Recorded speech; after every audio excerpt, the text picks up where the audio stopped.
Deborah Tracy is suing her daughter's ex-fiancé, Tyler Daniels, for a loan to pay off his gambling debts. Tyler says the money was a gift. All rise.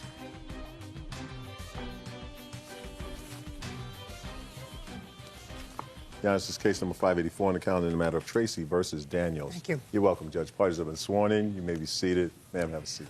Mrs. Tracy, the defendant was engaged to your daughter. I assume this is your daughter? It's my daughter. And shortly before the wedding, she had a change of heart. Yep. She decided to cancel the wedding. Prior to that, however, it is your claim that you loaned the defendant some money for his individual use. Mr. Daniels acknowledges that you gave him the money, but he said he would never accept a loan from you because of the kind of person that you are. It was only a gift, no strings, and he has no intention of paying you back. That's correct. So let's figure this out, sir. How old are you? 26. When did you become engaged to Miss Tracy's daughter? About 2.5 years ago. Did you buy her a ring? Yes, I did. Did you get it back? No. You didn't get your ring back? No, we both still have our rings. Really? Stand up next to your mother. Where is the engagement ring? I have it, and I paid for half of it. Oh, you allow her to pay for half her ring? Yes, I did. Why? She wanted a ring that was more than I wanted to pay for. Okay, good. Sit down. Okay, now, Mr. Daniels, you acknowledge that Miss Tracy gave you money. I do. When did she give you money? Probably about 3 months before the wedding was to take place. And when was the wedding to take place? August 20th. Where? Breckenridge, it's a vineyard in Oregon. Did the plaintiff have to make arrangements to secure that location? Yes, she did. She gave him a deposit? She did. And did you get flowers, musician, photographer, the usual things that one goes through, and you give them all deposits? Yes, I did. Now, when your daughter canceled this wedding, you lost those deposits? All of it. All of it. It was worth it? Yes. Now, Mr. Daniels, 3 months before August, you were in need of some money. You want to tell me why? What does this mean, sir? Not particularly. What? Not particularly. Well, you're not particularly that you weren't in need of money, or not particularly that you want to tell me? That I want to tell you. But you're going to tell me because that's why you're here. Okay. All right. I'll tell you. No. Listen. Shh, please. I'll get to you. It's a very pretty shade of pink. I'll get to you. I want you to tell me why you needed money, Mr. Daniels. I actually was gambling. You have a gambling problem? Yeah, I did. And you owed money to people? Correct. How many people did you owe money to? It's tough to say. Quite a few. In small amounts? Some. What was the total amount you owed? Somewhere around $4 grand. Had you been encouraged to get the money? Yes. Yes. Do you have family? I do. Did you ask your family for money? No. Why not? I didn't ask anybody for money, to be honest with you. So you would say that she was looking into a crystal ball if she gave you money, if nobody told her that you needed money. I'm just saying that I didn't ask to borrow money from I anybody. didn't ask whether you asked to borrow money. You had to have told somebody that the guys were after you for their money. Who did you tell? Jennifer. That would be the ex-fiancé. That would. Did he tell you that he was having trouble with gambling debt? Yeah, and our wedding was set for the 13th.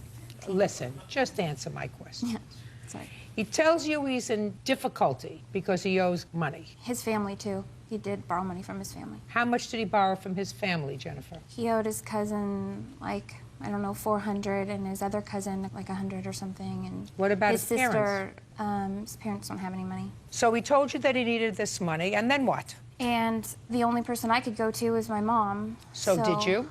Yeah. What did you say to her? I told her that Tyler has a gambling problem again, because I had helped him out before. You did? Mm-hmm. How much did you give him Many before? times. Shh.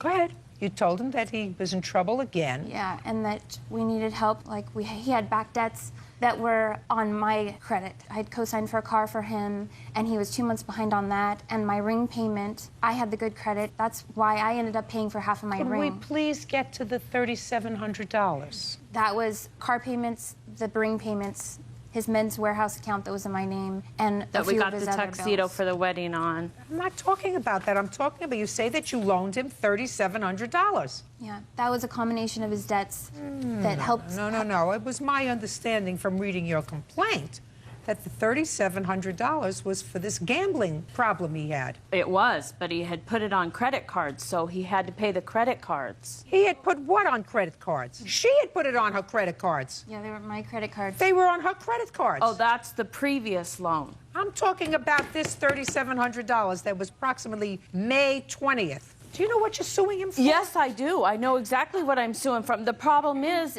he owes her money. I'm not interested in what he owes Well, to her. I think she got a No. Listen to me. He told her that he was in trouble with the guys that he owed money to. She came to you and said to you, Mom, he's in trouble again with gambling. That's what she tells me. Is that right, Jennifer? That's right. And then what did your mother say to you? Don't speak. That What- she would be willing to loan him the money. She said that to you? And on a payment plan. Just a second. She said that to you. She said that to both of us. We both went over and met with her and talked to her Where were you when you both went over there and met with her? at her house. Do you remember on what day you both went over there and met with her? I don't. She does. June 2nd. Now, does that refresh your recollection, sir? Somewhat. Well, let's get to the somewhat. Now that your recollection is refreshed. You know you borrowed the money. Hey, Miss Tracy, speak again. You're gone. It was my understanding that it was a gift. I don't care what your understanding was. I asked you if you had the discussion. Now your recollection is refreshed somewhat. So let's get to June 2nd when you and the lovely Jennifer went to speak to her mother. Let's have it. We went over there and spoke to her. She said she would loan me the money. Perfect. Loan. Wasn't that... You want to leave? No, Your Honor. Judge Judy continues in a moment. I don't know how much your deposits were that you lost. Whatever it was worth it. It would have been a life of misery. The guy is worthless. And later today, My daughter had called me up while I was in Florida, told me that she had took my truck and that she was selling You it. also said when she came into the house, she took toilet paper from your house. Yes, she did.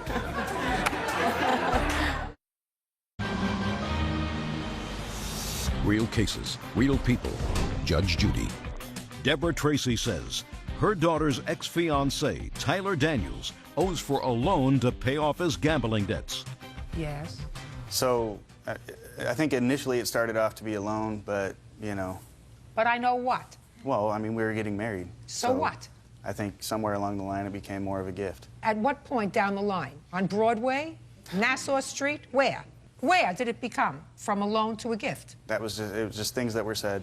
It Well, was my understanding. give me a for instance. Bert is dying to know a for instance when $3,700 became a loan and it became a gift. I don't remember any specific good. instances. Listen, I don't know how much your deposits were that you lost at the vineyard, for the photographer, for the champagne toast, what, for her dress, for your dress, whatever it was worth it. It would have been a life of misery. The guy is worthless.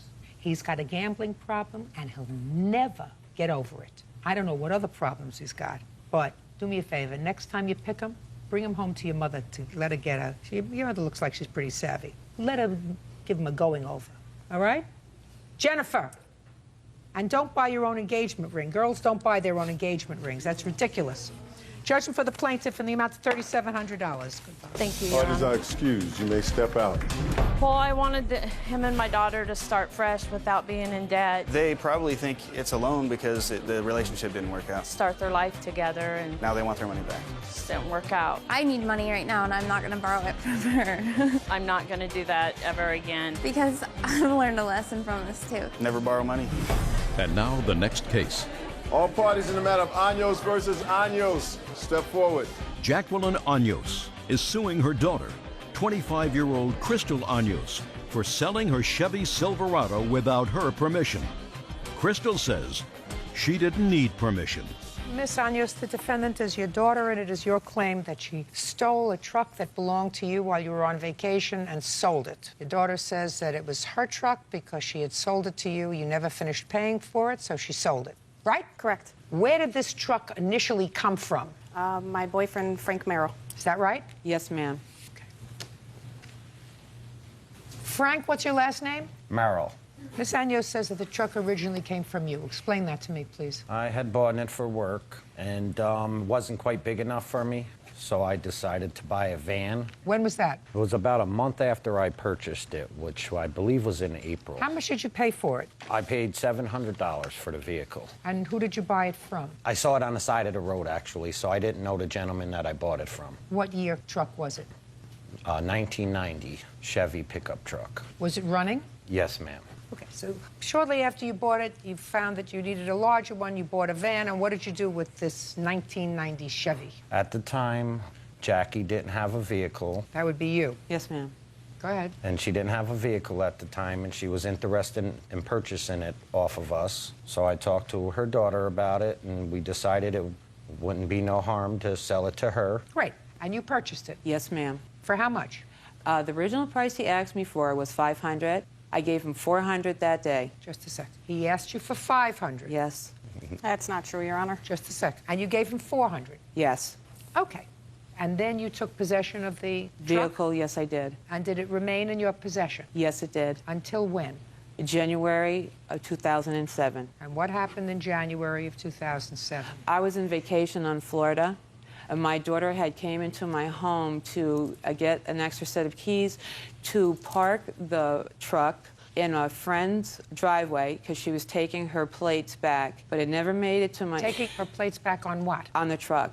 My truck was insured in my daughter's name. It was insured in her name, so it must have been titled in her name. Correct. Had to be titled, because if it's not titled in her name, then she has no what we call insurable interest. They would not allow her to insure it unless it was titled in her name.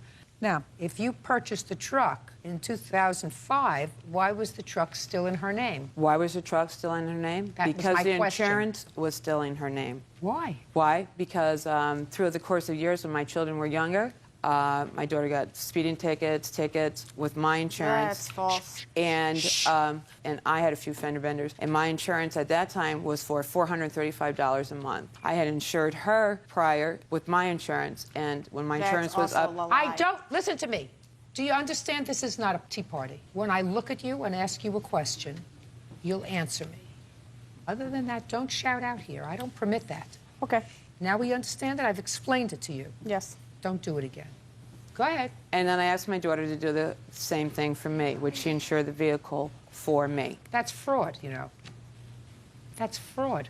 It's your truck. You say you paid for it. You have somebody else put it in their name so that you can get the benefit of lower insurance, even though you're going to be the only driver. You can't do that. So now you've had this truck for 2 years. She came into your house to get an extra set of keys because she had to take the plates off. Now, why was she taking the plates off the truck? She no longer wanted to insure me. Okay. Is there any reason for that? I had backed up into somebody's car, and her insurance went up $20 extra a month, so she wanted her plates back. Sounds right to me. She no longer wanted to be responsible.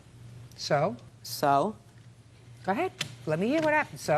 I never got the truck back. She just kept it in her possession, called me up while I was in Florida, told me that she had took my truck and that she was selling it for the money that I owed her, which I have no idea what money I owe her. Well, so far, according to you, you owe her $100 for the truck. No, I paid Frank that $100. Well, so you didn't tell me that. Yes, I did. I paid Frank. No, you didn't. What I'm saying see. is you didn't tell me that. Okay. You told me. But I did pay Frank the other $100. When? Summertime 2006. A year later? Yep. She pay you another $100? No, Your Honor. How much did you sell her the truck for? $700. What you paid for it? Correct. And she gave you how much? $500. Did you ever ask her for the other two? No, I didn't, to be quite honest with you. So now you're going to tell me why you took the truck. Okay. Is not an answer. I took the truck because she did get into an accident. My insurance did go up. And she also got a whole bunch of parking tickets in my name as well. Really? Yes, on top of the accident that she had gotten into. How many parking tickets did she get? There was 4. I paid off 2. I still have a copy of the other 2. I'd like to see them, please.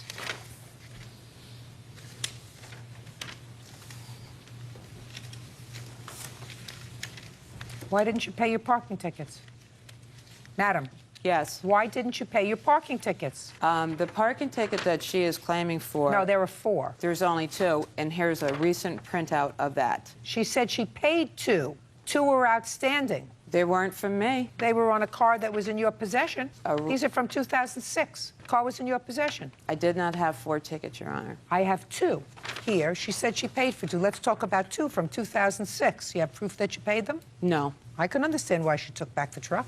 A, you didn't finish paying her for it. They might have let that go. B, you had an accident. You had an accident that forced their insurance to go up. Now, that's different from when a teenager has an accident forcing their parents' insurance to go up, because that's the life cycle. The life cycle is you are very excited to have children, and then they get their driver's license, and you can't wait for them to turn 25 so that you no longer have to keep them under your insurance policy. But then we don't regress and have our children take care of us and fraudulently keep a car in their name because they're lower insurance because of your lousy driving record. Cycle doesn't go that way. So I can understand why she was annoyed, and I can understand why she was doubly annoyed that there were tickets outstanding in a car that you had, that was in your possession, that she now has to assume responsibility for. And it's a 1990 truck that she says she sold for $350. At least $100 of that was for fines. So what are you complaining about? What am I complaining about? That's exactly what I asked you. I put a lot of money into that truck, okay? And should have taken better care of it. Should have paid the tickets on it. Shouldn't have gotten into an accident. Should have had the car insured in your name. But what should about have had when the I title. had it in her, she had her vehicle in my name for 3 years. Listen Your Honor, to me. Shh. That's what parents do for children. That's what parents do for children. That's the cycle. That's what you weren't listening to. Your listening ears weren't on. Parents take care of their children, but until a parent is incapable of taking care of themselves, children aren't responsible for taking care of their adult parents. She shouldn't have to take care of you by insuring a car for you, by paying your parking tickets, or by having her insurance go up because you had an accident. What else? You also said when she came into the house, she took toilet paper from your house. Yes, she did. Yes, she did. Did you do that? Your Honor, Come on, is not an answer. it wasn't in her house. It was in her truck. And yes, when I took it out of her truck, before I sold the truck, there was 1 earring in the truck and toilet paper. I took the toilet paper, and here's the earring. Okay. I didn't bring the toilet paper with me. me. Earring, please, and give it back to the plaintiff. You're also suing for those that were in the truck. Okay. Ms. Anyos, how many kids do you have? 2. Where's the other one? Home. How old? 24. Lives with you? Yes. Has a car? No. Do you have a car? No. What does a 24-year-old do? He's working with a friend, redoing houses. Who drives him to and from work? His friend. And what do you do for a living? I'm disabled. You get disability? Yes. What's the nature of your disability? I have chronic degenerate bone disease. So you don't have to get around much. Yes, I do have to get around much. And with this degenerative bone disease, you were able to drive around for 2 years in a Chevy pickup truck? Yeah, I can drive. Right, a Chevy pickup truck, that's kind of hard No, it's to not. drive it. Yeah, I can hardly get in and out of my car sometimes with my miserable back, and I'm not on disability. The case is dismissed, that's all. Parties are excused. You may step. Michael Bears is suing his ex-wife, Donna Bears, for breaking their divorce agreement. Michael claims Donna purposely interfered with his custody of their daughter. All rise.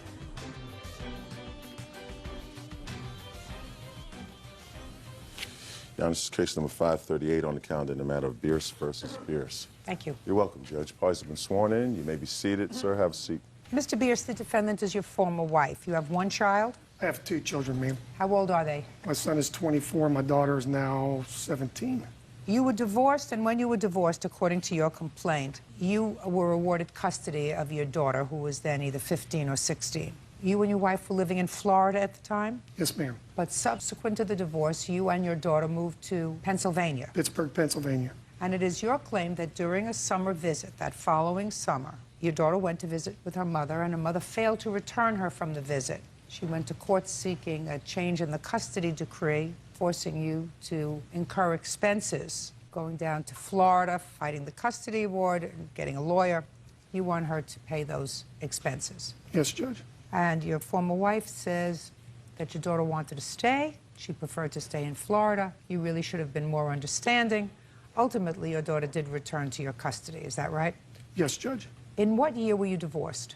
April, it was 2005. And how old was your daughter at the time? 15. Was there a consent that your daughter remain in your custody? Basically, my ex-wife wanted the divorce. She said if I give her the house, if I give her all the furniture, half the bank account, the main car, all that stuff, I could have my daughter. And she also knew that if she went through with a divorce, that I told her I was going back to Pittsburgh because I had nothing left in Florida. Were you raised in Pittsburgh? Yes, ma'am. That's where my family's at, and I wanted to provide that type of family environment for my daughter when I had custody of her. How long had you been living in Florida? I got stationed there in 2000, and I retired. So it was a relatively short period of time. Yeah, I retired out of the Navy out of Jacksonville, Florida. Where is your son? Right now, he's living with me, Judge. He was in the Navy for 5 years. Okay, so he's living with you now. Mm-hmm. Did you discuss the custody arrangement with your daughter, who was 15 at the time? Yes. And she was prepared to move with you to Yes, Pennsylvania? absolutely. So far, is that correct? Some of it, yes, ma'am. What is not? Well, I believe my ex-husband stating that about the house issue and all. It wasn't about that. I did not want my daughter to continue to go through a battle with her father, that he said he would continue to battle with me until he did take her from me. Well, she's 15 years old. Yes, ma'am. 15-year-olds usually know what they want to do, and in court, judge usually listens to what they want to do. Yes, ma'am. But it's more unusual, quite frankly, Ms. Bice, since you and your husband, your ex-husband, made a home in Florida. You had been living there for several years. Daughter was in high school in Florida. It would have been difficult for him had there been a contested custody case to be successful unless you had agreed. That's clear. You were represented by counsel, weren't you? Yes, Your Honor, but what it was my daughter was devastated that her parents were going through a divorce. My ex-husband continued to tell me that he would continue to fight to take my daughter from me. Instead of my daughter... It's not taking your daughter from you. She's not your possession, Miss Bice. She's a 15-year-old, almost Yes, grown, but her father is a up. very manipulative, vindictive man, and he was going to do whatever it took to take her from me. He was trying to get me as an unfit mother, and I'm not an unfit mother. Well, I don't know that. All I know is that you have 2 children. They're both now living with their father. So, you kept the house? Yes, ma'am. How long had you lived in the house? We lived in the house since July of 2000. What kind of work were you doing while you were in Florida? I worked at the Home Depot. And you?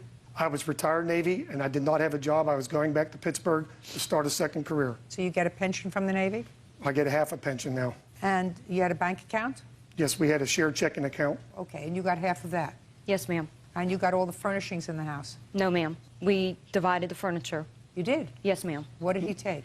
He took his living room furniture. He took his bedroom set. He took all my daughter's belongings of her 2 rooms of furniture. Is that right? That is not true, ma'am. Did you take any furniture from the house? I did not take any of the house furniture, absolutely not. What did you take?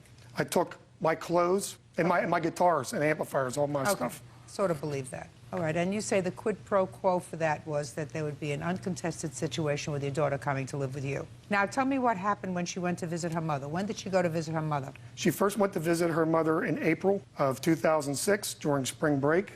She came back. Everything seemed okay. Then she went back for the summer, and she was supposed to come back for the 4th of July weekend because we were going to have a celebration. When did she leave for the summer break? Somewhere at the beginning of June, right after school let out. Okay.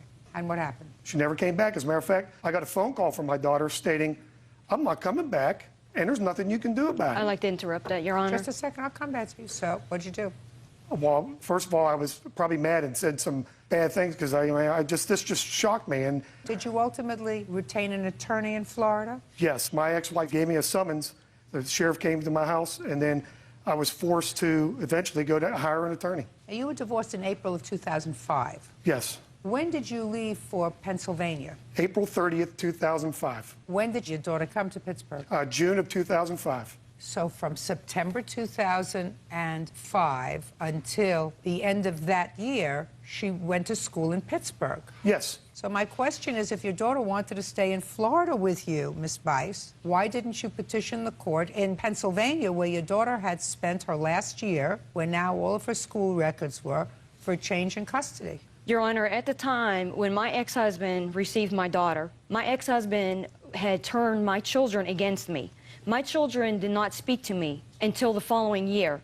My daughter come to realize every time she discussed about coming to see her mother in Florida, he would change the subject. He would not allow my daughter. Listen to me. But my children were very, you don't tell a 15-year-old what to do, and you certainly don't tell a 24-year-old what to do, Miss Bice. I understand that, Your Honor, but my daughter was telling me, Mom, I understand what my dad's doing. He is trying to keep me from you. Judge Judy continues in a moment. Your Honor, you know how it feels at broad daylight outside when 3 sheriffs came to my house and he told them that I kidnapped my daughter? You gotta be kidding me. I'm not kidding you, madam. Real cases, real people. Judge Judy. Michael Bears claims ex-wife Donna Bears interfered with his custody of their daughter. He is suing for the money he spent on legal fees. Mr. Bice, ultimately, your daughter came back to live with you. Yes. Is that right? And she's with you now. Yes. How's your daughter doing? She's doing very well, Your Honor. Good. She does well in school. She's on Silk Line team. She's a well-adjusted teenager. Good. And what are you doing, Miss Bice, in Florida? Are you still working? Yes, ma'am. Where? I work at the Home Depot as a front-end supervisor. Do you pay child support? No, ma'am, I do not. How come? When the judge signed it, my ex-husband was making extremely a lot more money than me, and the judge signed it. I did not have to pay child support. Well, that's not usually a reason not to pay child support. Yes, I understand that. I do send my child, on occasion, money to her, directly to her. It's interesting that you waive child support, sir. How much did it cost you for your plane fare down to the state of Florida? The plane fare was $487.28. Your Honor, can I say something, please? Yeah.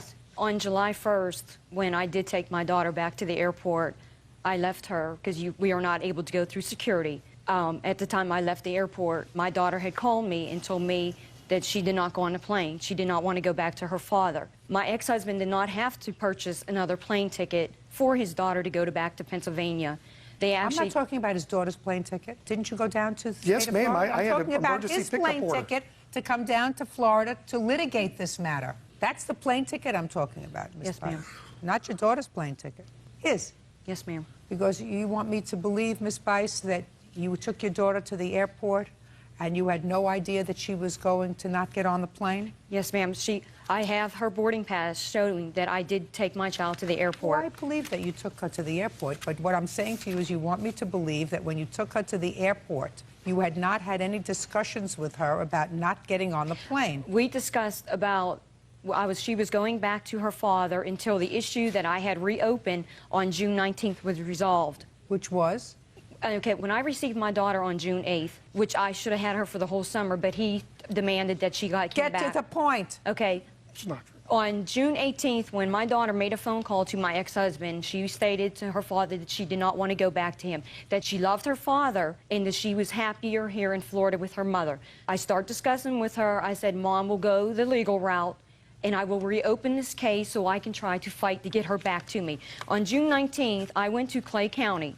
I reopened my case with Clay County, and that's when he was served with these papers that the case was open. Yes. On July 25th, when I was at home and my daughter was going out of the house, is when 3 sheriffs came to my premises with a pickup order to remove my daughter from me. Her father knew where she was, and both my daughter and her father were having conversations via email, which I would like you to see. I'd like to see them. I did highlight parts of these emails that I think are very important that you need to read. I will. When you filed for custody, by the way, did you also file for child support? Yes, ma'am, I did. How come? Because I'm not financially able to take care of my daughter on my own. Why not? Because I have a mortgage, I have all my bills that I have to pay. Get 2 jobs. Why should he have to support your child without you contributing a dollar? Well, I do work long hours, my hours. I don't care whether you work long hours, and I have 2 children. Neither one of them live with you. Well, my son is grown. He's 24 years old. I understand that. You have 2 children. Neither one of them live with you. You have a daughter who was a minor, who lived with her father for a year. Yes, you had a ma'am. responsibility to pay child support. The fact that your former husband let you off the hook, something that I quite frankly don't understand, and the fact that the court let you off the hook, where jurisdictions in this country are unanimous in their conviction that both parents, irrespective of their means, are required to support a child, especially when you are the non-custodial parent. So not only did you file for custody of your daughter, but you also filed for support, despite the fact that you hadn't been paying a nickel for support. Yes, ma'am. It's interesting. Yeah, that's all she wanted.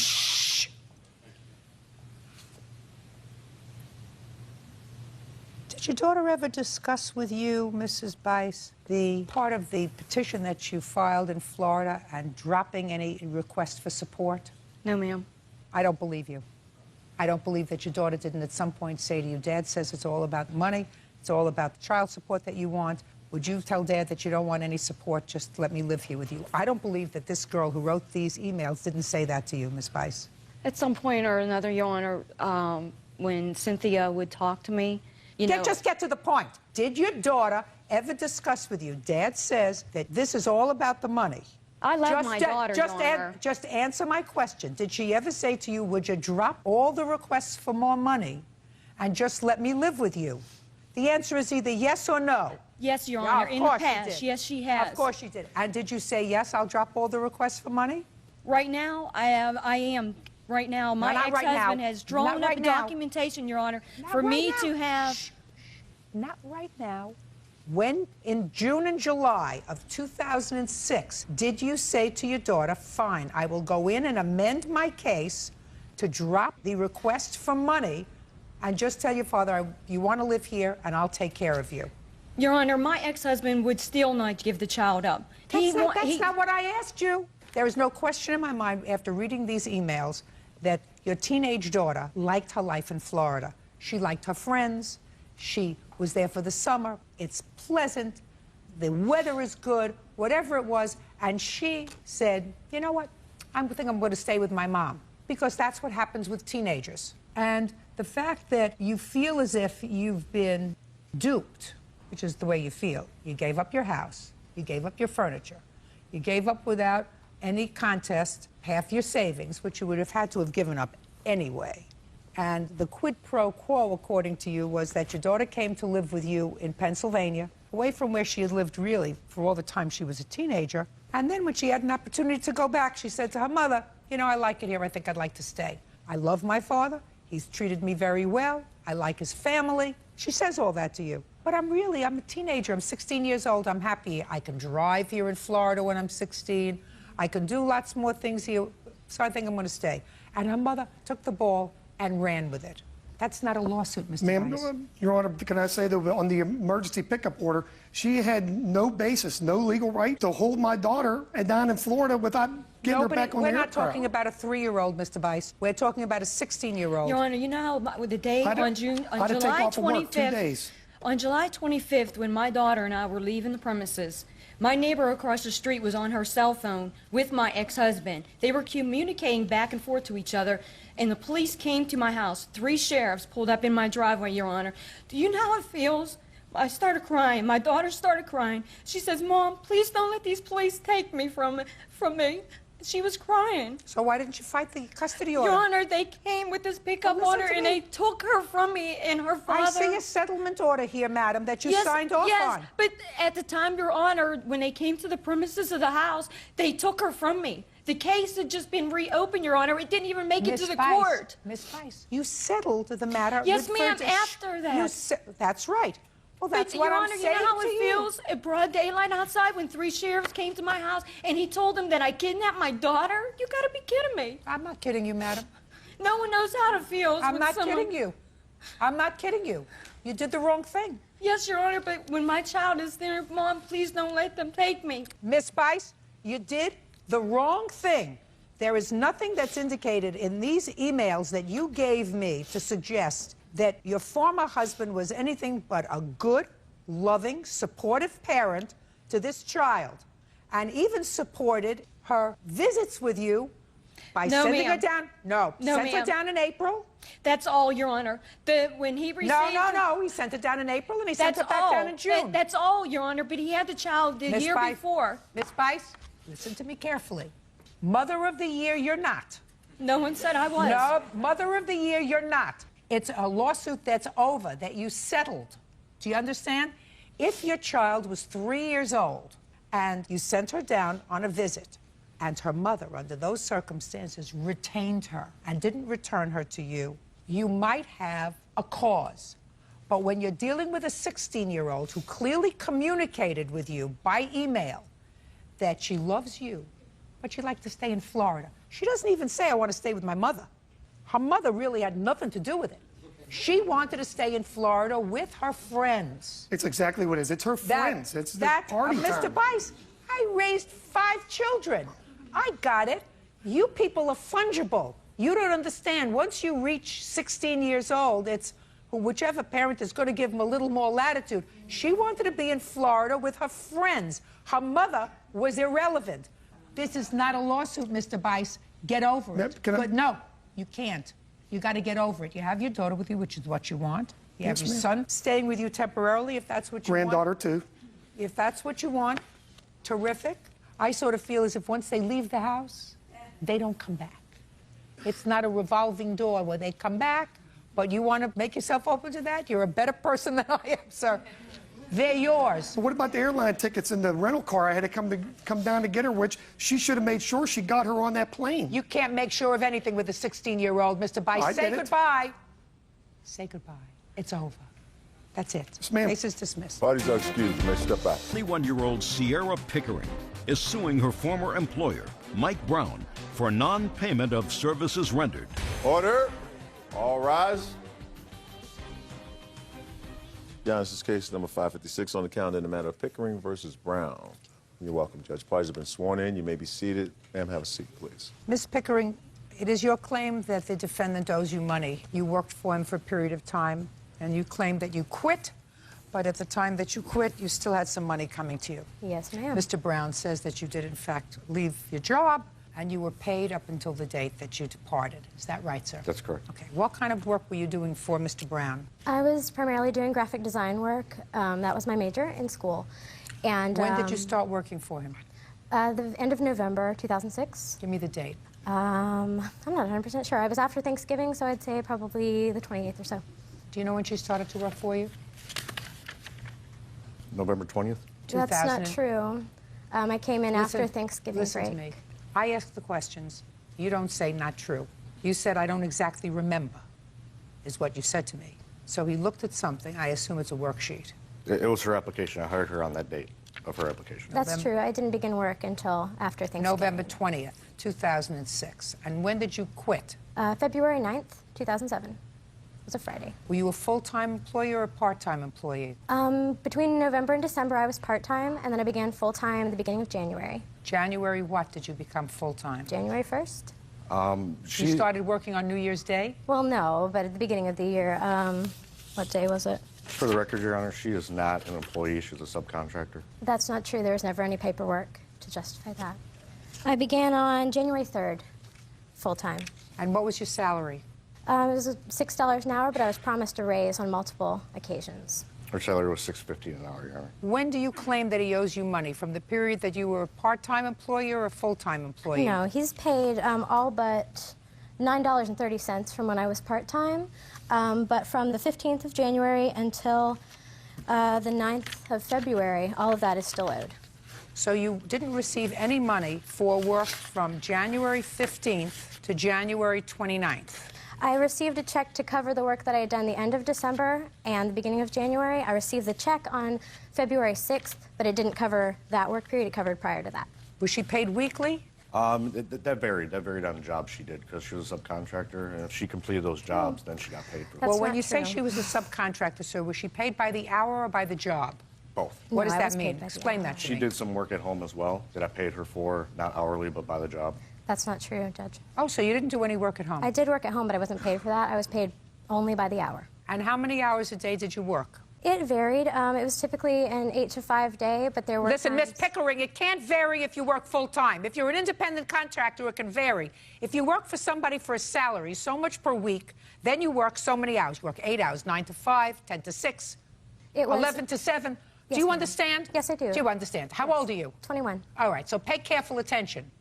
If you work for somebody as a full-time salaried employee, you are paid so much an hour for so much work that you do during a typical day, which is usually an 8-hour workday. Now, he says he paid you during the day, but he also gave you extra money for work that you completed at home. You say that didn't happen, that you didn't work for him at home. So he must be telling me a fib. All I want to know is, on what date of the week were you paid? I was usually paid on Fridays. Friday. To Sir, clarify... can you tell me... Quiet. Can you tell me, please, from January 3rd until February 9th, I would just like to see 4 paychecks, please. I don't have the actual paychecks, but I have the check numbers. Fine. Just give me the check numbers, sir, and what they were for. Just tell me. The check number 2502 for 350. 2502, Correct. which was what date? Which was paid on February 6th. February 6th. That's 2/6. We're going to work backwards. That was for January the 3rd through That's not true. It was for the end. I don't want to hear you. I'm not speaking to you. January the 13th. Why didn't you pay her, sir? Because she was paid at like every 2 weeks, so like I said, per job. No. No. That I don't buy, Mr. Brown. That I don't buy. I didn't pay her weekly. She was not paid weekly. I wasn't paid at all. I got checks here proving that I did pay. Well, then show me, sir. All I have is one check that you tell me you gave her for how much on February 6th? Well, since November, I got check No. number one. From January 3rd to February 6th, give me the number of the checks and the amount. You have one 2502. One check from January 3rd to February 6th. She has one check. For how much? For $356.70. $356. Correct. I don't buy it, sir. I got the paperwork right here. I don't care what you have. I don't buy the fact that you paid somebody for a month's worth of work and the amount that you paid them was $356. But that's what the hours added up because she was calling off work all the time. That's not true. No. Don't buy it. You just told me, sir, that you worked during the day, and she also took work home at night that you paid her for, and you're telling me now that the most you paid her for that 5-week period was $356. Mr. Brown, I don't buy it. May I say something about this check in question, please? Not yet. I just need the dates of the checks, sir, and how much they were for. That's just one check. Show me the rest of the pay that you paid her from January 3rd to February 6th. If the answer is that's the only check, then we're right back to where we were 5 minutes ago. Are you following me? Yes, ma'am. All right. And if you're following me, I'm telling you that I don't believe that in a month all she earned was $356. That's what I have time cards for, ma'am. She turned in I time don't cards. care what you have time cards for, sir. That's how she got paid, was with time cards. No. Listen to me. Let's do this, and then I'm going to tell you why you're full of baloney. 356 divided by 5 equals $71.20 a week. And you worked 5 days a week? I worked 6 days a week, Monday Divided? through Saturday. Shh.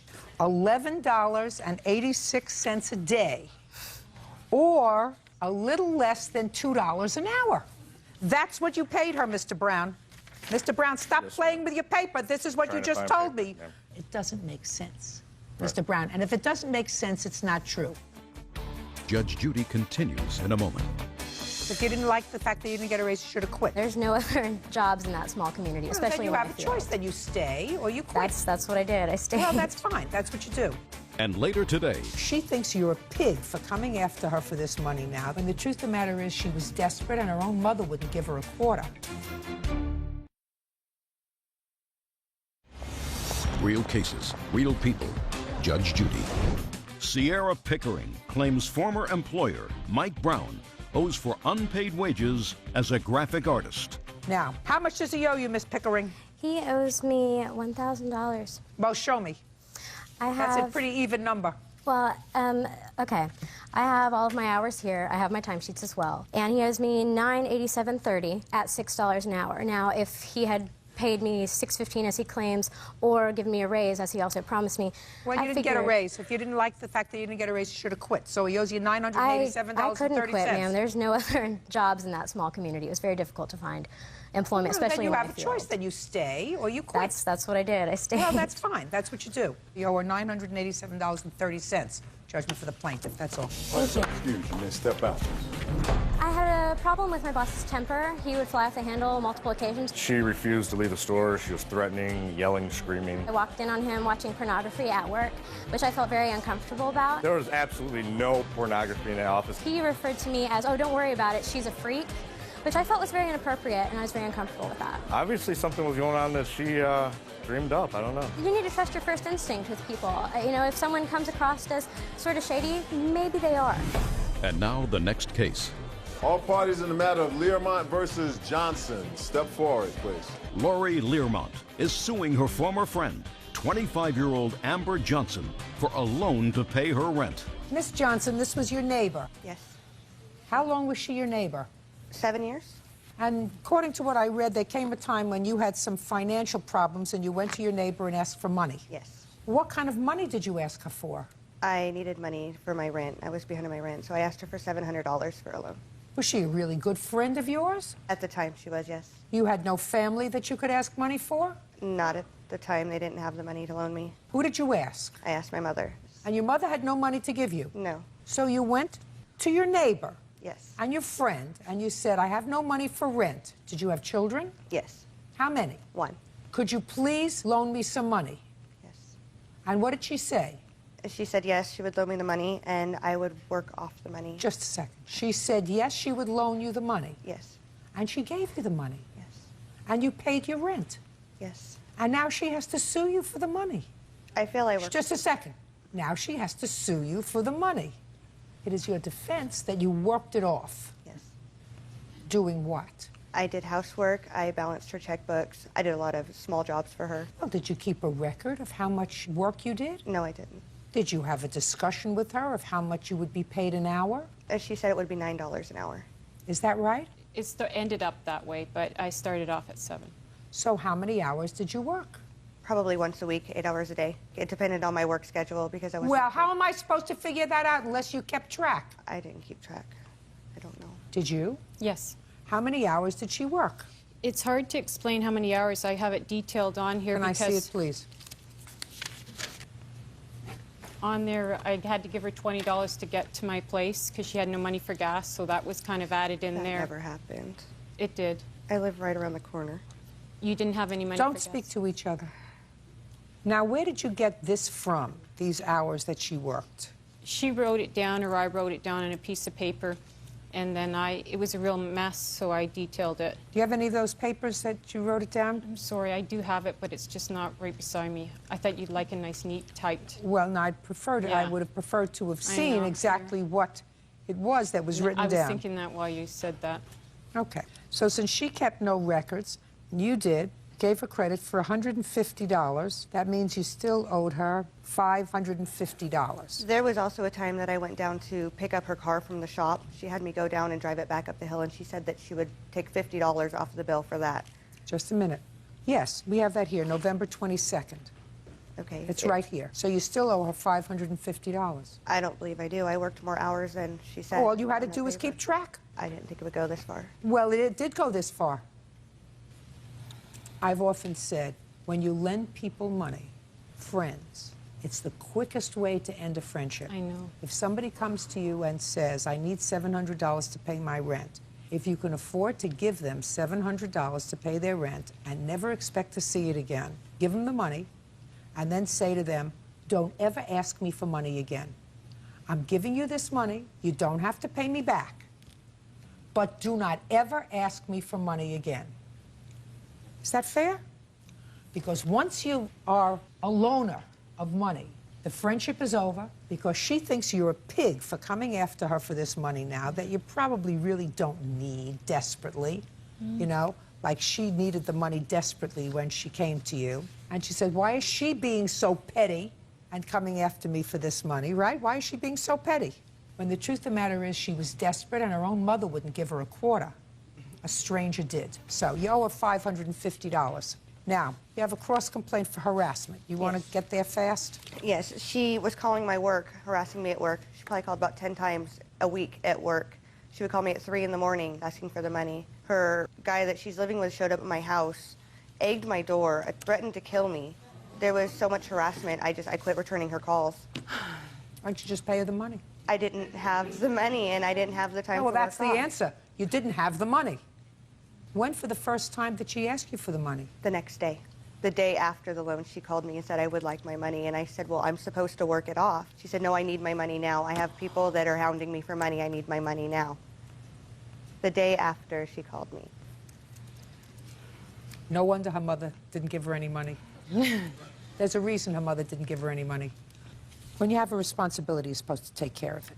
You owe her $550. Your counterclaim for harassment is dismissed. If you paid her the money, she wouldn't have called you. That's all. Step out. All right, excused. You may step out. totally taken advantage of, totally conned me, and everything she said in there was a lie. She harassed me. She was calling me constantly. I was scared. Totally not true. It's all made up. It's like she's Academy Award-winning actress and makes up these stories. Pick up her car, clean her floor, scrub her bathroom. I mean, she was eccentric about everything, and she wanted everything perfect. I felt really sad, you know. She was going to get, she said, be on the streets, kicked out. I am thankful, but the harassment afterwards was not worth it. It's like what Judge Judy says, you know, if you have the money to give it away, but don't expect it back, and then you won't lose anyone's friendship. We're still neighbors, but we'll never be friends. And now the next case. All parties in the matter of Saldana versus Martinez. Step forward. 20-year-old Sergio Saldana is suing his ex-girlfriend, Yesenia Martinez, for the return of a promise ring and for damage to his car. How old are you, Miss Martinez? I'm 19. Mr. Saldana, you say that this lady used to be your girlfriend. You gave her what you called a promise ring. And you broke up, you want the promise ring back. And you also say she was in your car, and when she was driving, she scratched your bumper. You wanted to fix the bumper. That's correct. I'm going to deal with this very quickly so that you can go on with your life and do other things. When did you buy her the promise ring? I bought her the promise ring, I believe, June 13th. And when did you give it to her? I gave it to her on the day of her birthday. Say goodbye to the promise ring, Mr. Saldana. Your Honor, but the promise ring, it was a symbol of our love. I know what a promise ring is, sir. It's given when you say, I promise that I'm going to love you, and you promise you're going to love me, and we're only going to go out with one another, we're going to be together. Just so happens this promise ring was given to her on her birthday. Listen to me. She doesn't love you anymore. She doesn't want to be with you anymore. Kiss it goodbye. Now, let's get to your bumper. All right, my bumper, sometime in April of 2006. Just a second. Was this April 2006 before you gave her the promise ring? Yes, that is correct. After she scratched your bumper, you gave her a promise ring that said what? Under the condition that she would pay it back. No. Pay me back for the damage. Listen the to damage. me. Mr. Saldana, listen to me very carefully, sir. The promise ring you were going to tell me a moment ago said what? It was a symbol of a relationship, and we're relatively young, and we planned a future together. And so we didn't want to be engaged for a period of 5 to 6 years or however long it would take. So the promise ring was a stepping stone in order to get to the engagement ring, because we did see a future together. And you gave her that ring for her birthday 2 months after she scratched your bumper. And what did he say to you when you scratched his bumper? I said, you know, I offered to pay. I said, yeah, you know. Speak up. I can't hear you, and I don't want to strain. This is not my last case today. I offered to pay for the bumper, but he said, you know what, don't worry about it. We could probably buff this out. Your Honor, that's not true. I did not say that. What did you say, sir? No, look at me. I was in Fairfield at the time. We had lived in Sacramento together, and she had borrowed my car to go to work without me even knowing. And I guess, I don't know, women, they really don't know how to drive too well. She hit the wall of a parking garage, cracking the bumper. That's right. So she said to you, I'll pay you for the bumper, and you said to her, according to her, don't worry, we can probably have it buffed out. Now, you say that's not true. So you tell me what you said to her, Mr. Saldana. I said, you need to pay for the bumper. You took the car without even asking. And she said, all right, I'll pay for it. But that never happened. And after we broke up, I called her and asked her about it. And she said, well, we're no longer together, so I don't need to pay for that. Miss Martinez says you have to move on. I agree with her. Let me see the bumper damage that you claim she did, just for my own curiosity. I got an estimate, and it was I didn't ask you for an estimate. $2,000, Your Honor. I didn't ask you for an estimate. The car was in pristine condition, immaculate. So The Kelly Blue Book price was $11,000, and since the damage has gone down around $8,000.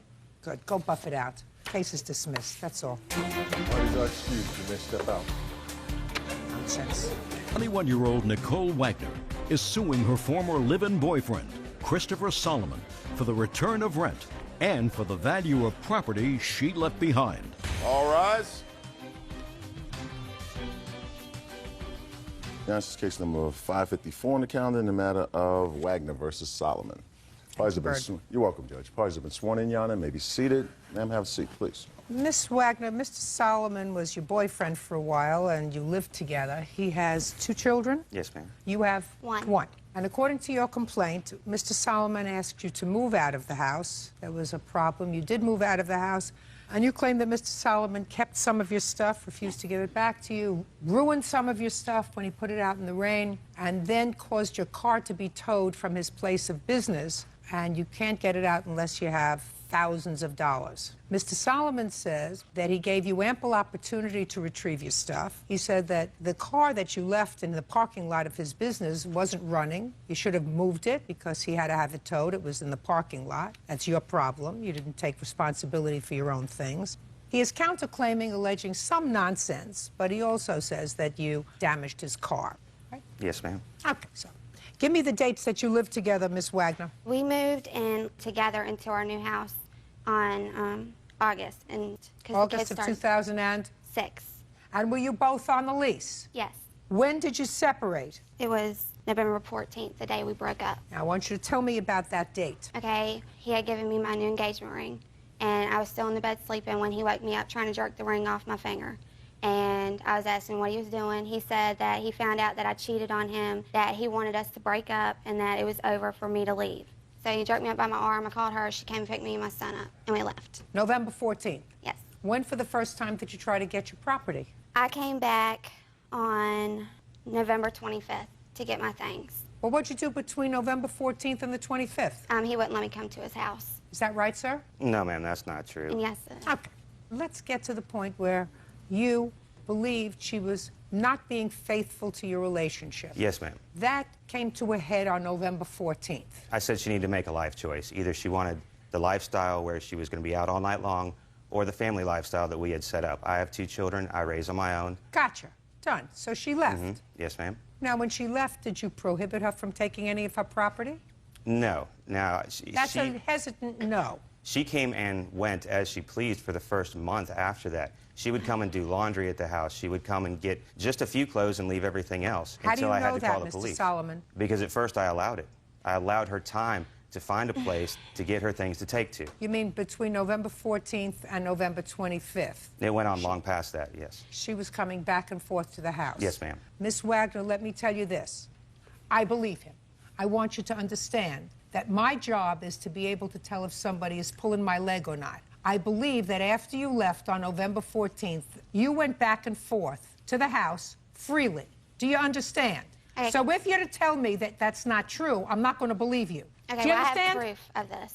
You have just a On second. November You have proof that you never went back to the house with his permission after November 14th? Can I tell you something? He No, changed I want the you. locks on me, I so want couldn't you get to in. pay careful attention to what I'm saying to you, madam. I can tell when somebody is not telling the truth. Between November 14th and November 25th, did you enter the house? Yes.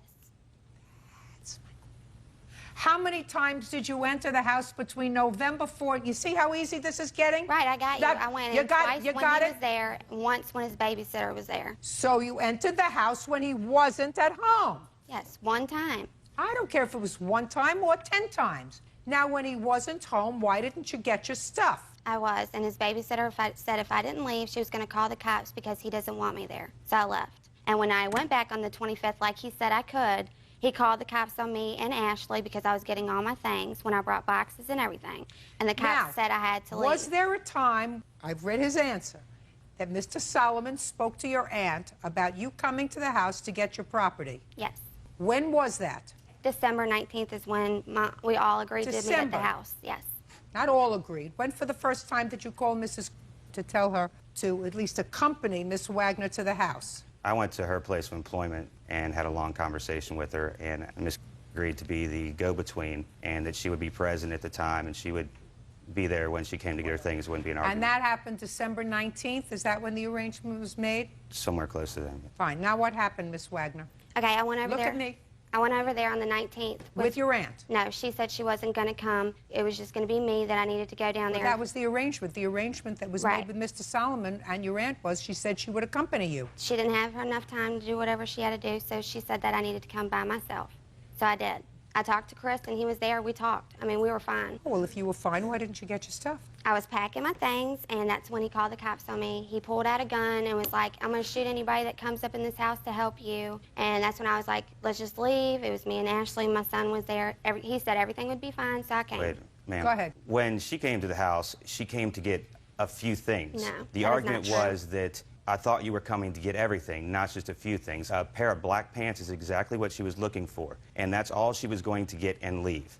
At that point, I said, no, if you're not getting anything, you don't need to be here. You coming in and out of me and my children's life is doing nothing but hurting them more.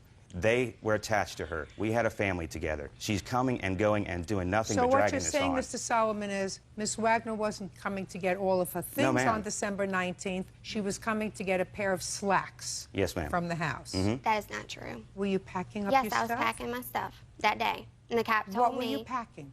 All my things. I was in the laundry room at the time packing up all the clothes in the bags, and I was packing up all the stuff, and when I walked back in the kitchen to go get more boxes, that's when he pulled the gun out and was like, anybody that comes in here, because I was on the phone saying, can you please come help me with the truck so I can get everything? And he was like, Who were you talking to? Her boyfriend, Jamie.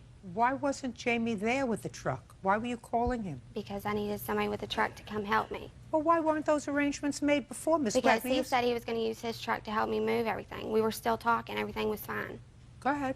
Well, when I went back through the thing, he pulled out the gun, all that kind of stuff happened, and he was like, if you're not going to be with me and you don't want a family, to leave. And I was like, just let me get my stuff. It's not going to take me that long. I don't have that much stuff at the house. And when he told me to leave, he said, fine, I'm just going to call the cops. Well, I'd already called the cops because he had pulled the gun out after I got off the phone with Jamie, and I said I was going to leave. I'd rather have a cop there when I'm packing all my stuff. Why didn't you bring your aunt? It would have been much easier. That's who we made arrangements with. She didn't want to come. I'm not so sure about that.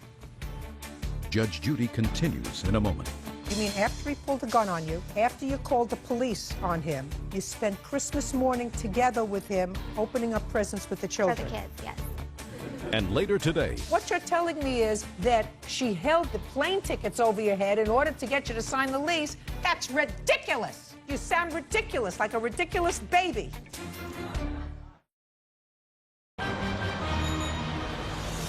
Real cases, real people. Judge Judy. Nicole Wagner says former live-in boyfriend Christopher Solomon owes for the return of rent. Christopher is countersuing for storage costs and vandalism to his car. Go ahead.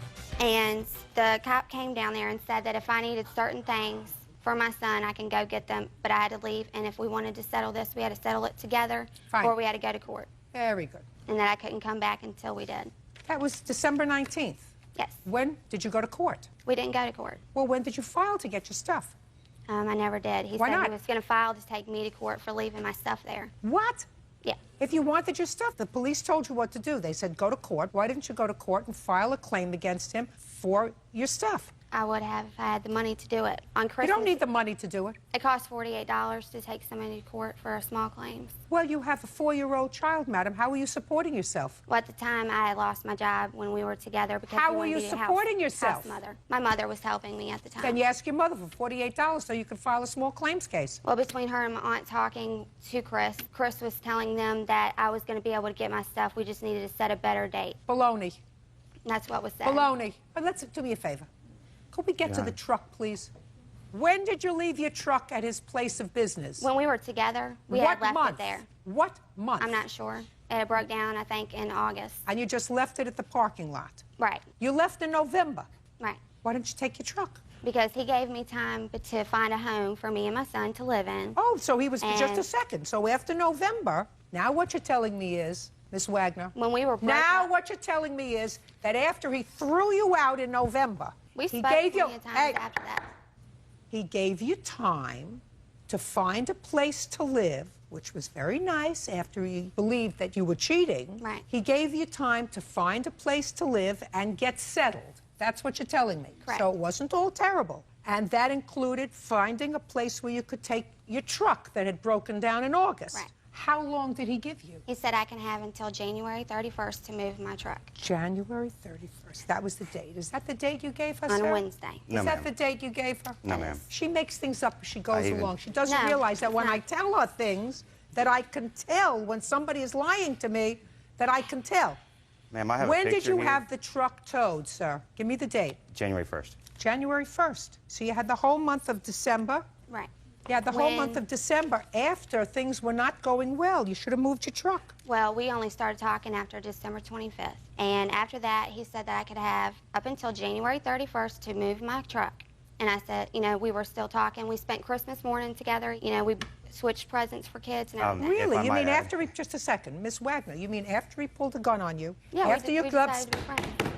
after he pulled a gun on you, after you called the police on him, you spent Christmas morning together with him, opening up presents with the For children. the kids, yes.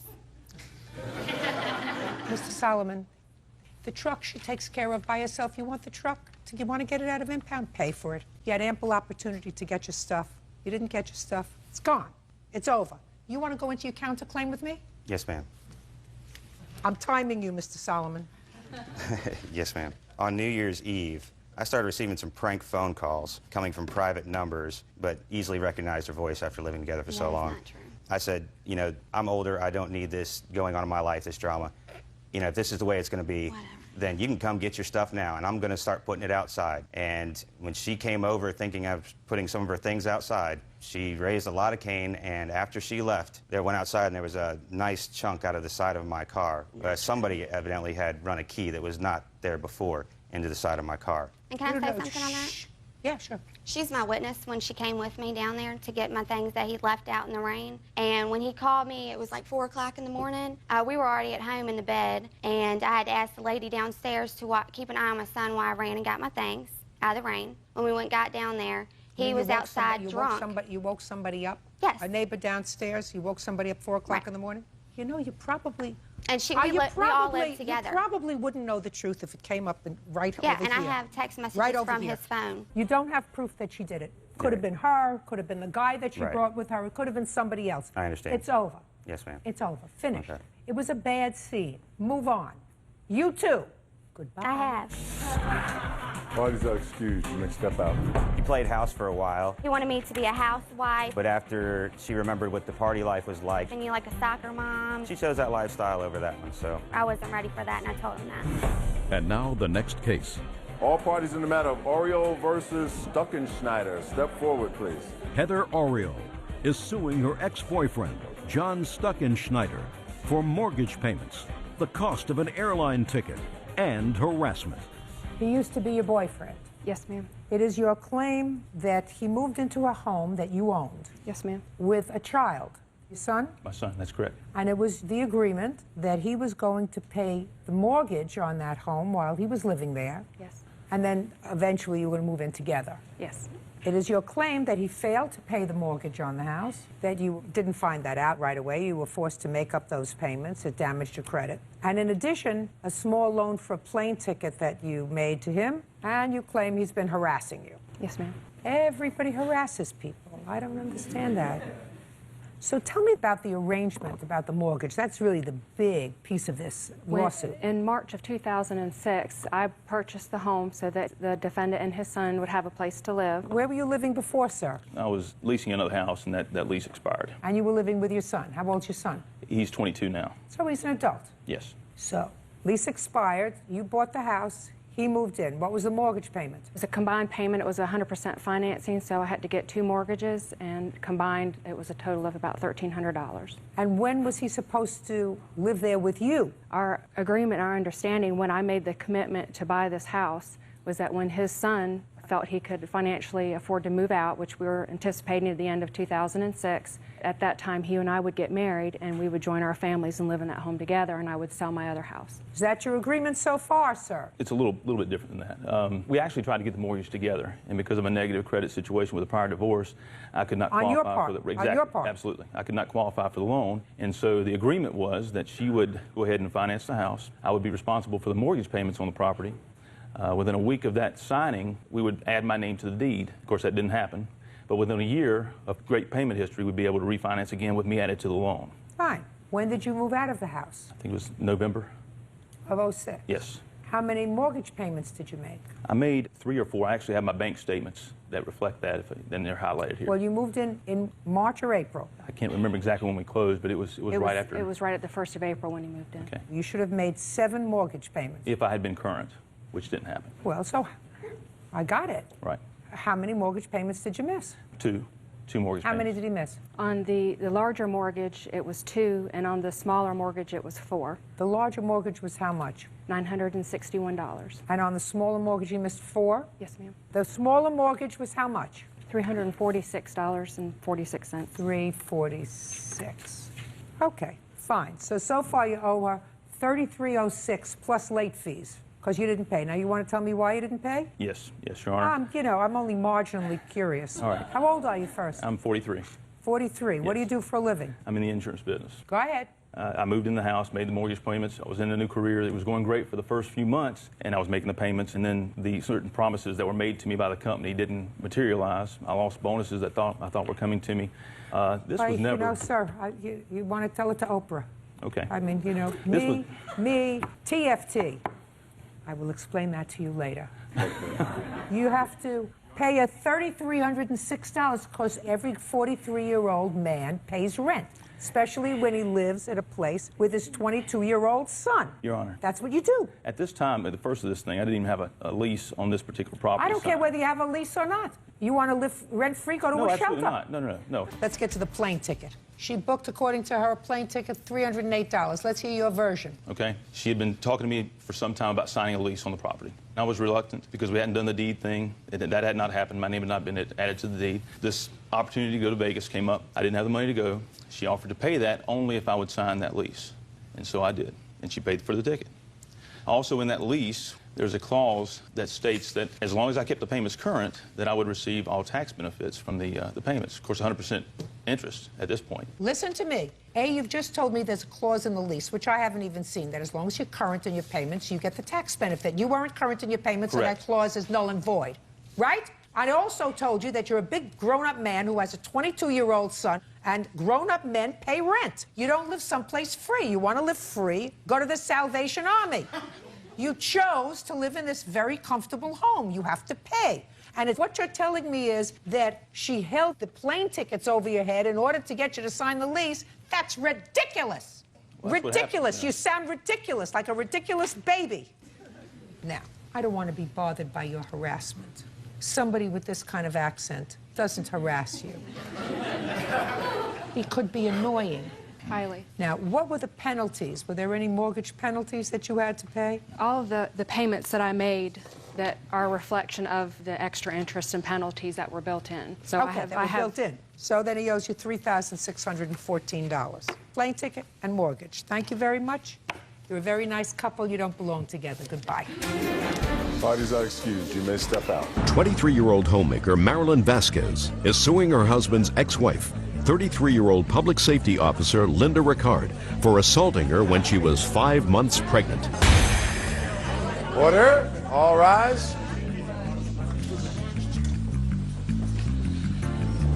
Your Honor, this is case number 2 on the calendar in the matter of Vasquez versus Ricard. Parties have been sworn in, Judge. You may be seated. Sir, have a seat, please. Ms. Vasquez, according to your complaint, the defendant, who is the former wife of your present husband, assaulted you. Yes, ma'am. And she did this when you and your husband were returning the children after a period of visitation that you had with the children. Tell me what happened. Well, as you already know, we had vacation with the children and we brought them back. I was unloading bike pieces that were in the car. My husband went upstairs, brought the first load up, and the children as well. And how old are the children? At the present time, they're 6 and 11. Okay.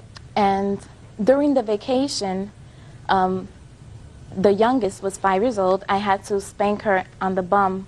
One time, I was combing her hair out. I pulled a nap, and she started kicking at me. So I spanked her on the bum, and I sent her to her dad. A little while later, we talked about it. Till this day right now, she doesn't even remember if you asked her. So I look up. I'm taking the stuff out.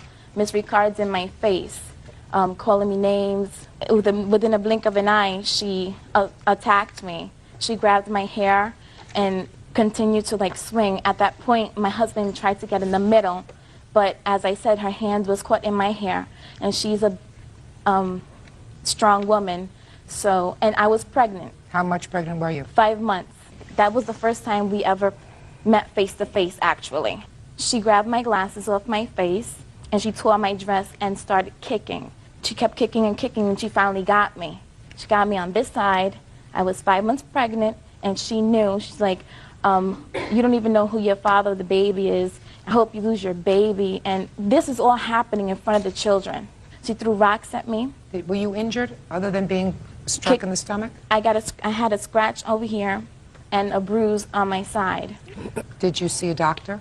I went to after that whole mess, I went to the precinct. And at the precinct, they called me an EMS, emergency service, and they checked me there. At that time, I was cramping and spotting, and it was because of that. Can I see the police report? Sure. With that, I hand you the immediate order of protection they gave me. Did you have a hearing on this application for an order of protection? No, ma'am. Just recently, at the criminal court, the case was heard finally. Ms. Ricard had a witness that no one agreed upon, and they just let her go. So what happened with that case? It was ultimately dismissed? Yes, also because the judge did not want to get involved in the family issues. There are a lot of family issues involved here. This matter was ultimately heard in the criminal court on charge of assault. Was there a trial? Yes, there was a trial. Was it a jury or a non-jury trial? Non-jury. Okay, let me hear your version of the events, Ms. Ricard.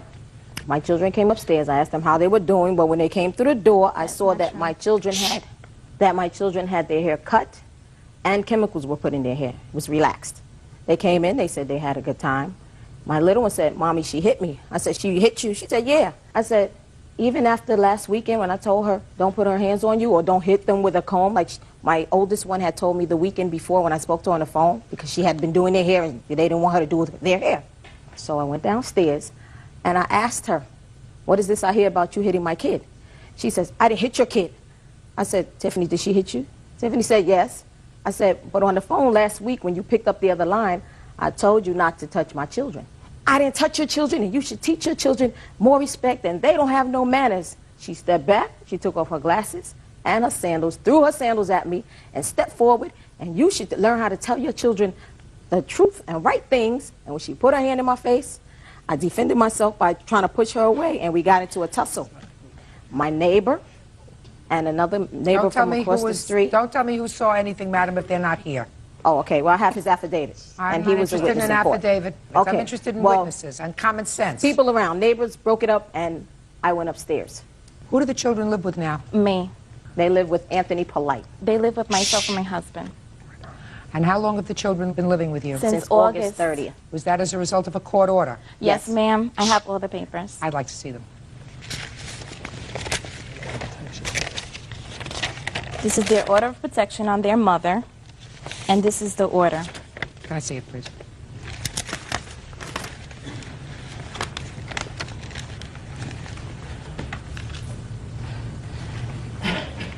All right. Ms. Ricard, I sat in the family court for a long time. I know enough to know that no family court judge transfers custody absent the showing of some special circumstance that requires in the children's best interest for that custody to be transferred. I'm not going into that now. What I am going to tell you is I think that, A, you didn't like her to begin with, even though you had never met her, but you must have known from your children that she was pregnant and that she was going to soon marry your former husband. I assume you were not remarried at the time. Is that right? No, I wasn't. Then your children come home, and you see that while they were visiting with their father and soon-to-be stepmother, they did an outrageous thing by having their hair straightened, cut, whatever it was, because you talk about that in your papers. So you're furious at that. And then you continue to ask your children how things were, and your youngest child said that she had, in fact, spanked her. That further infuriated you. You come down there in a fury. You didn't approach her and say, "Could you please tell me what happened when you were there? I told you not to put your hands on her." You came down in a fury. They had usurped, in your judgment, maternal right and permed the hair, cut the hair, aside from the fact that you probably have a whole history with this man if there is a custody battle ongoing for years anyway. So you are not a happy camper, and you lost your temper. That's what happened. And you lost your temper and you assaulted her. No, that's not what happened. Oh, yes, I believe that you, because she wasn't angry with you. She wasn't angry with you. I have a statement here where she told the judge, Anthony, her husband, told the criminal judge that she was mimicking me before I even got downstairs. You have the transcript? Yes, I have the entire transcript. I want the whole transcript. You want the whole Oh, yeah. I just I don't can want even one give you piece of it. pages where these things No, occur. no, no, no. I don't do pages. Oh. have the whole thing That's fine. to look at. Now, you can direct me Sure, no to problem. the pages when I ask you for them. Okay, page 28. Just a second. Are you a police officer? School safety agent, a peace officer. I have too much to lose to assault her for anything. You have any other paperwork from the family court? Sure, I have a statement that says she's not to be left alone with my children. No, That I'd like was to see last everything year. that you have. Sure. Your Honor, that's because she lied. I don't. Page 71 in the transcript you have. No, I don't have a full transcript. There is another half, but that I don't have in my possession.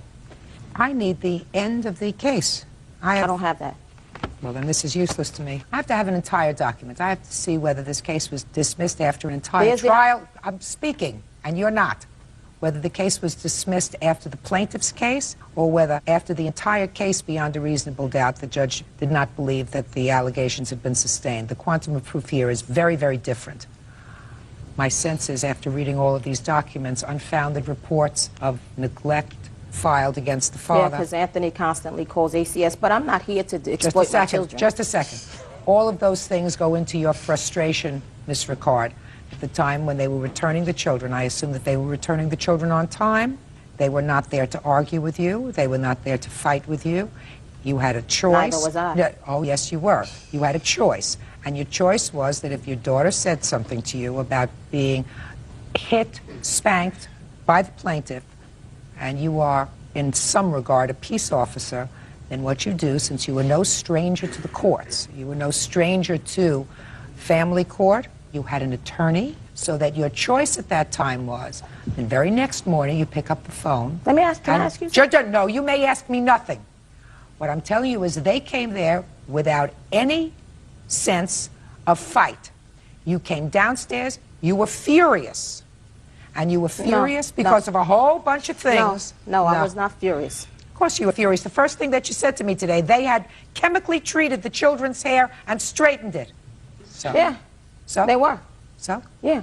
And So? she has, like, you didn't So want to what? look at the statement, but she was, in that statement, she says how I came downstairs. She says that I came downstairs in a calm, low-mannered voice. She says it in the statement. Oh, show me Page that. 71, she says that she was, Anthony says, yes, she was mimicking No, me. no. Of course. Just a second. Just a second. I'm going to look at page 71. She Page says, 22. My That's the low- husband's here to say what he I said. want you to be quiet. I'm reading from line 4. I was unpacking the trunk and I was putting the bicycle pieces down on the ground when I looked up and Miss Ricard is right on the sidewalk in front of me, and she didn't start yelling at me. She approached me by saying, "Why did you put your hands on my daughter? Why did you put your hands on my child?" When she said that to you, what was her tone? Very low. What was your response? Because she was upset about it, I said, "Let me explain what happened." She didn't give me a chance. She just attacked me. I don't know why you think that that'll help you. Judgment for the plaintiff in the amount of $2,500. That's all. Thank Parties you, Your are Honor. excused. You may step out. The truth will prevail eventually. It'll prevail. This is just a little war. The battle is not over. She's gotten away with way too much. And, you know, if she was a fit parent, the children would not be living with myself and my husband. And now the next case. All parties in the matter of Phillips versus Boyd and Boyd versus Booton, step forward. 24-year-old bus driver Latasha Phillips is suing former friend, 23-year-old cashier Danielle Boyd, for giving her personal information to police when she received a ticket. Danielle has a separate lawsuit against her own witness, Shanika Booton. Danielle says Shanika was the one who actually gave the information. Miss Boyd,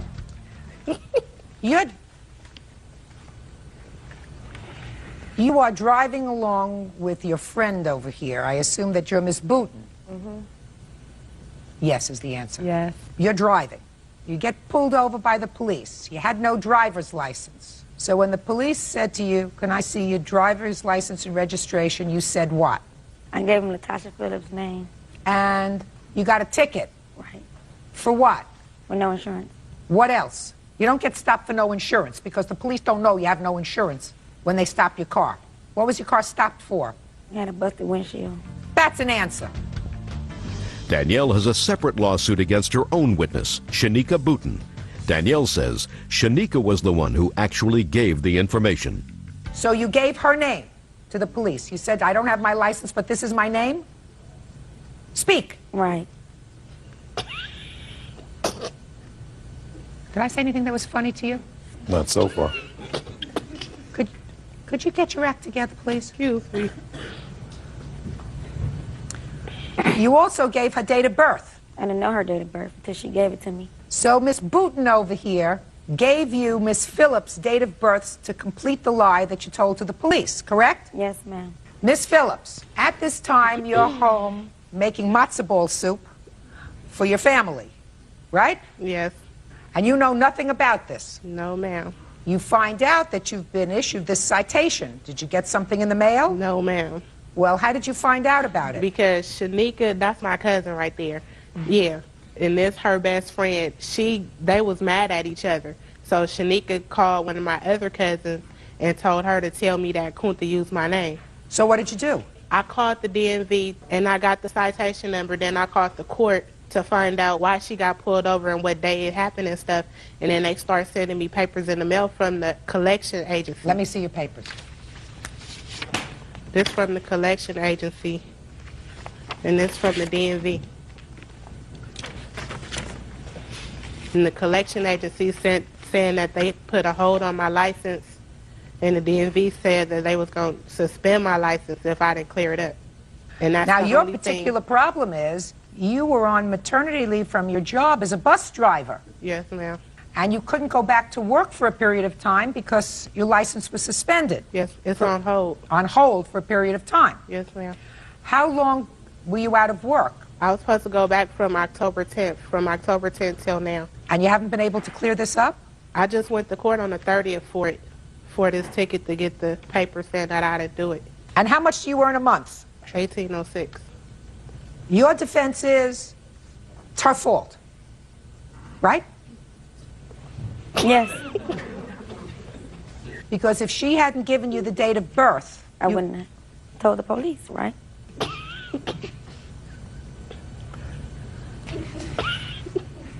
Did you ever tell anybody that you had given misinformation? It was only me and her who knew because we were in the car together. It was me, her, and her baby. Did you ever tell the truth to the police? To the police. To the police. Did you ever tell the truth to the police so that you got her off the hook? No. No. I'd like you to sit down for a minute, please. This is going to take 2 seconds. Step over here, please. Now you're the plaintiff. Now you're the defendant. Now, Miss Boyd, this is a lawsuit that you filed against Miss Booten, right? Right. And you filed this lawsuit against Miss Booten for $1,000. Right. And your claim, why don't you tell me what your claim is Because against Miss from Booten? loss of work, and I lost $400 behind this. How is she responsible for your lost wages from work? Because they took $400 from me. For the ticket? For the ticket. They were both taking the money from me. Did you take $400 from her? No, I didn't. Let me read you your claim that you filed, madam. I see it, it's right. You say she should be responsible, She should be responsible for aiding me in giving the police the misinformation that caused them to issue a citation in her name, because but for her giving you her date of birth, you would not have given the police that misinformation. Right. I'm suing the defendant for $1,000 for the stress caused and lost wages. Yeah. I think she needs a real reality check. Would you say she needs a reality check? That a detox. Yeah, right. Perfect. Your case is dismissed. Now, on your case, just stand up for a second. You may sit down. You may sit down. Not a genius to give your cousin's date of birth, madam. Do you understand? Now you can move back over here. Play little musical chairs. Move back over here. All right, Miss Boyd, let's talk about an R word. R word, responsibility. Responsibility means that if you give misinformation to the police out of your mouth that causes somebody else a problem, even if somebody else told you that information, it's your responsibility. That's true. That's not what you say in your answer. But I'm saying it doesn't cause them to take my money from me. Oh, I'm going to take a lot more money from you. Because of your actions, she was out of work for at least 2 months because she couldn't drive without a good license because you opened up your big mouth and lied to the police when you got stopped. It has nothing to do with the police and your broken windshield and you didn't have insurance on your car. That's something between you and the police, madam. With regard to Miss Phillips, you owe her $2,600. Judgment for the plaintiff. That's all. Parties are excused. You may step back. 18-year-old student Kendra Elliott is suing 19-year-old student Michael Durkin. Kendra claims a drunken Michael crashed while giving her a ride on his motorcycle. Michael is countersuing for being forced to drive. Order. All rise.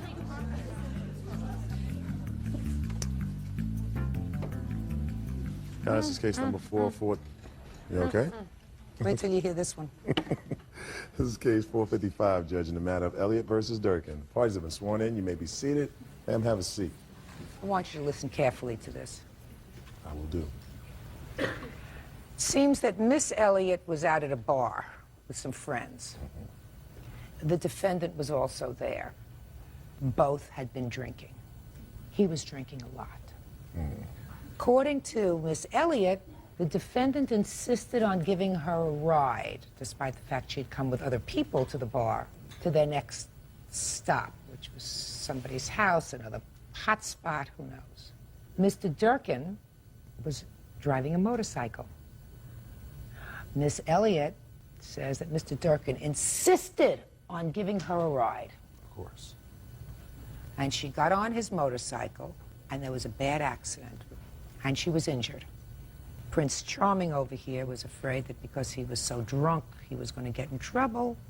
He left the scene and left her there in not such good shape. So that's part of the story. So far, I have your story down pretty pat. Yes, ma'am. Genius over here is countersuing. For? He says she insisted on this ride, and he said, no, no, no, no, no, because I'm too drunk to give you a ride, right? You told her that, right? Yes, Your Honor. And she forced herself on him. And his countersuit says that she was holding on so tight that when he flipped over this meridian divider, he not only injured himself, but suffered all kinds of emotional stress. Now you've heard from me. Have a good time. Now we're going to hear from them. When did this incident take place, Miss Elliott? October 31st, Halloween night. What did you go as? I was a fairy princess. Mr. Durkin? And you? I wasn't dressed up. She was dressed up as a fairy princess. That's correct, Your Honor. And you were at a bar? A nightclub. What time did you get there? Probably around 9, 10-ish. What time did you meet the defendant? Around 9, 10-ish when I arrived. What time did you leave together? Around 11. And tell me about leaving. Well, I wanted to go meet some other friends, and he said he'd offered to give me a ride, and my friends who I came with, they wanted to go home, so I said, okay, we'll just go to the club, and then we can go back to my house. I didn't ask for you. Oh, sorry. She was with me. She tried to talk him out of it. I wasn't in a good state of mind. What do you mean you weren't in a good state of mind? I had been drinking. So you were drunk? Yes, ma'am. Yeah? And I thought that it'd be okay to ride with him, to go to the club, and then we would go back to my house, hang out with, because I figured my friends would still be awake. I got on the bike. My roommate, who I came with, she tried to talk me out of it. When I'm drunk, I don't listen. She said she tried to talk him out of it. And he was drunk, so he didn't listen? Yes, ma'am. Yeah? So you got on the bike? Yeah. And she tried. She tried really. All right, she tried. She tried, and she really wants to talk to me badly. So you got on the bike. And what happened when you got on the bike? He was driving fast. I mean, showing off. I've ridden with people on motorcycles. I know how they a lot of the time act. They show off, for girls, drive fast, go between cars and whatnot. And I told him I was always just scaring me, please stop. He said okay. He said he would try. We came to a red light. There was a truck in front of us.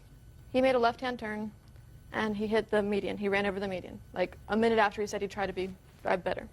After he ran over the median, I remember just thinking, oh my God, this isn't happening. I was screaming and crying, and he told me to get up, and he said, you're bleeding, but you're going to be all right. He was right.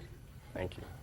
Oh, he was right. You probably were bleeding, and you see Yeah, you standing here? I was and bleeding. you see you standing here, so you're all right. Yes, but I was bleeding bad. I have pictures. Oh, I'd like to see your pictures. Yeah, they're pretty good. I mean, not good, you know, but...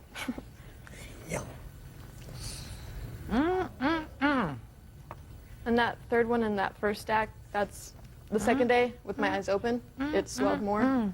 When you took this picture in your fairy princess costume, is there any reason why you put the crown on? My friend who took it. What a sense of humor. So you broke your nose, you had to have it rebroken. Yes, ma'am. You had I two still black eyes, and you want all your medical bills paid. Lost wages. I had to retake 2 classes. I missed 2 weeks of school. Medical bills that insurance wouldn't cover. And then I still have permanent scarring. All right, so you have insurance on this motorcycle? Yes, I do, Your Honor. So why didn't you put into his insurance? On what? Insurance, I mean, they paid for some of the medical expenses. I mean, I couldn't get a hold of it. I didn't Did you put know. in to his insurance carrier for the injuries that you sustained as a result of this accident? I wasn't sure if he had insurance. I didn't talk to him. I didn't. Well, you should have. I mean, he denied it even happened. Listen to me. The first thing you do when you have an accident like this is you get a lawyer. Because the lawyer sues his insurance company. So I don't know why you didn't do that. I didn't know the procedure. Well, now you know it, so I would suggest that maybe you do that. Maybe. All right, Mr. Durkin. Now, this accident happened pretty much the way she says it did, right? Oh, no, Your Honor. Well, tell me how the accident happened. This is outrageous, all right? Listen to me. Listen to me. I'm the only one that gets hysterical here. Yes, Your Honor. Sorry. It was Halloween night, okay? And I was just sitting at home, and I was by myself, and I decided, hey, I'm going to go out, right? Listen, let me explain something to you. Yes, Your Honor. Get to the club. 10 All right, o'clock I'm at at the night. club. I'm up in the bar, and I'm having a few drinks, and I'm 3 sheets to the wind, Your Honor, all right? Up comes a little fairy princess, and she's talking to me, and I thought she was pretty cute, you know, but I mean, anyway, we started talking, we got along pretty well, right? And after about... Get to the bike! Okay, Your Honor, after an hour. Your Honor, listen. Bird, do me a favor. Talk to me. Stand behind him. Stand behind him. If he does that again, execute him. Real cases, real people. Judge Judy. Kendra Elliott says fellow partygoer Michael Durkin owes her for medical bills resulting from a motorcycle crash. Michael says Kendra forced him to drive. Get to the bike, All sir. right, yes. She's on the bike. This is pertinent, No, Your Honor. Not pertinent. You're Okay. on the bike. We wrecked. Yes, Fine. we wrecked. Good. Now, she's laying on the ground, I assume, pretty bloody. And what made you take off, Mr. Durkin? Your Honor, I was scared, all right? That's fair. That's a fair... Shh, shh. Stop with this, Drayonics. Put your hands on the table. Put your... That's perfect. That's where I want you to keep them. Bird, make sure he keeps those hands on the table. You were scared. That's a fair statement. You knew you were drunk, that you were going to be in serious trouble, so you took off and you left her. You had never met her before, so you figured she'll take care of herself. Some truck had come or something. Is that... I was conned into... Your Honor, I was basically like, I was convinced to take her on the bike, okay? Listen, Durkin, Yes, Your Honor. Durkin, listen to me. I don't care who you've told this story to before. I don't want to hear that part of the nonsense that you were conned into taking her on the bike. Because listen to me. I don't mean con, Your Honor. Because you shouldn't have been on the bike. Do you want to know why? That's correct, and I Right. didn't want to get on the bike, Your Honor. Did you receive an order from the President of the United States commanding you to get on your bike? No, Your Honor. Now but just there was a answer little that. That's girl- a no. I assume your bike is started with a key? Listen to me very carefully. These require yes or no answers. Nothing other than that. Does your bike require a key to start it? Yes, Your Honor. When you went into the club, did you leave the key in the bike? No, Your Honor. So would it be a fair statement that when you came out of the club, she got on the back of the bike, you removed the key from a pocket? Yes or no? Yes, Your Honor. You took the key that you removed from your pocket and you put it in the ignition. Yes, Your Honor. And then you have a kickstand on the bike. Yes, Your Honor. And you put it up. I assume you did all of those things. Yes, Your Honor. All of those things required some thought. Do you understand what I'm saying to you? Completely. So that the fairy princess didn't fly down and sit on the back of your bike while the bike was in motion. You did all of those things while she was on the bike, so it was a conscious in your unconscious state of mind choice to give her a ride on your bike while you were intoxicated. That's stupid. However, Mr. Durkin, she's just as stupid. And I don't care how much her friends tried to convince her not to go. Her friends weren't even there, Your Honor. She sent them away. Just a second. How are you thinking to him? How are they not there? You're doing all right now. Just do me a favor. Step yourself outside. You're irritating me. So, Miss Elliott, you're drunk. You get on his bike. You know he's drunk.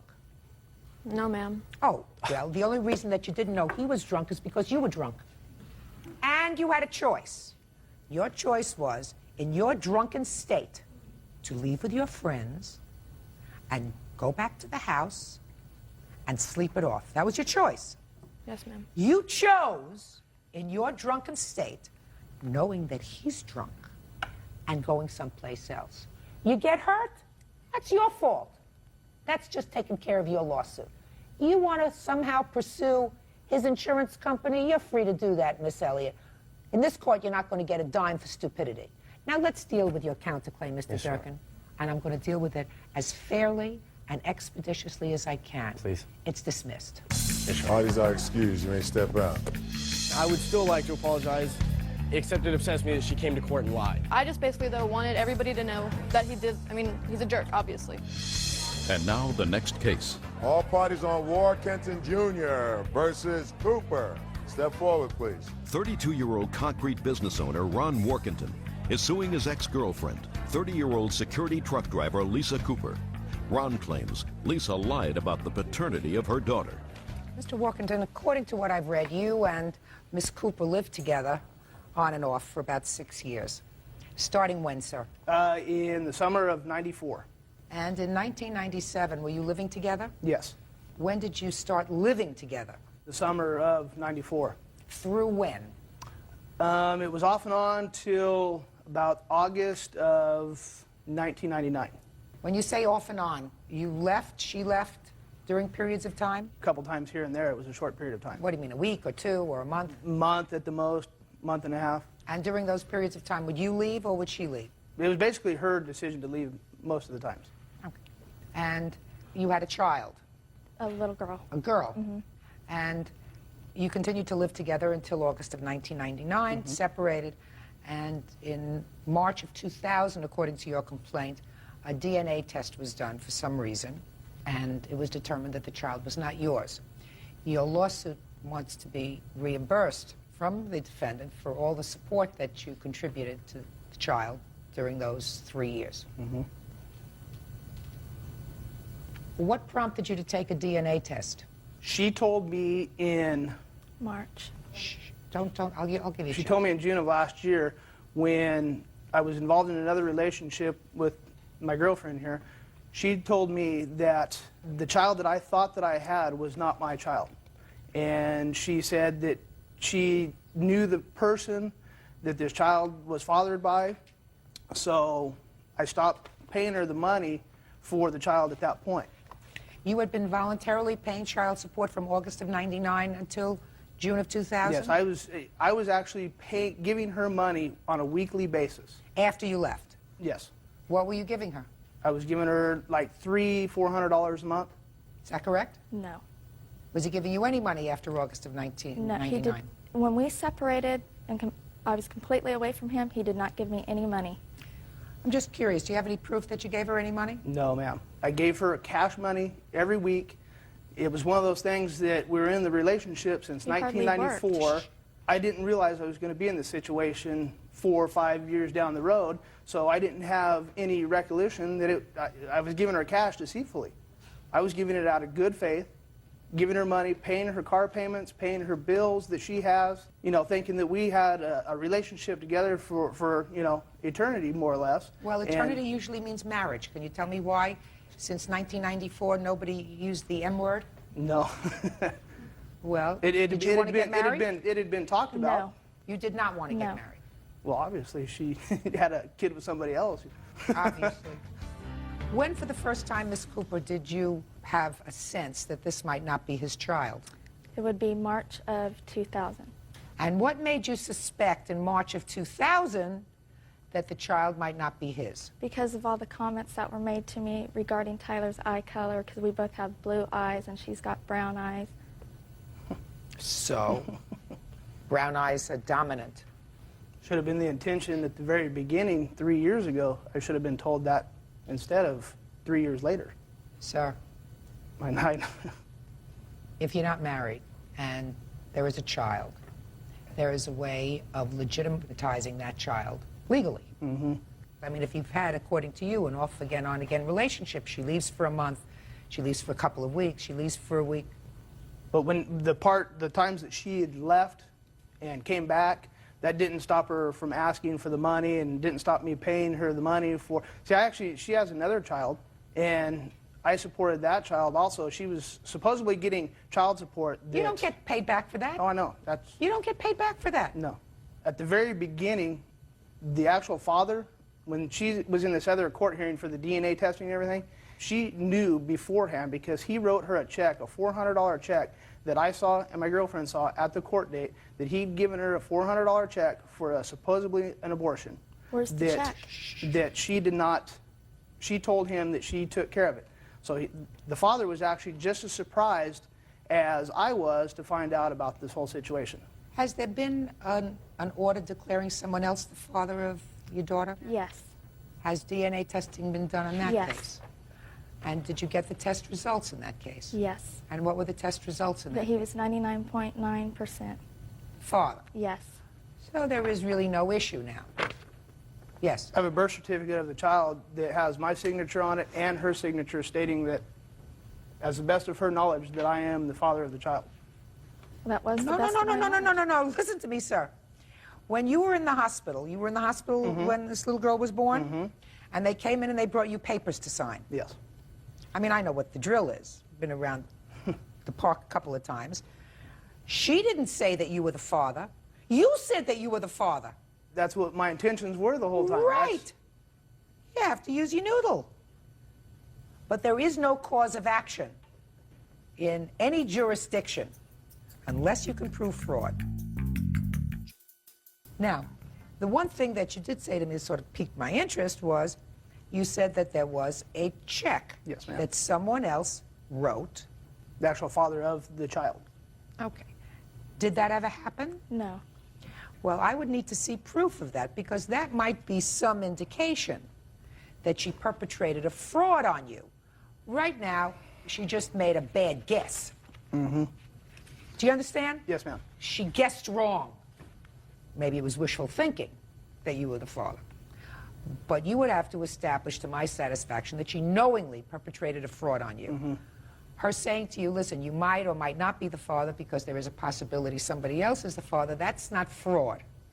But if she knew that someone else was the father, told you that you were the father, and took money from you under false pretenses, then you might have a case to get some of your money back.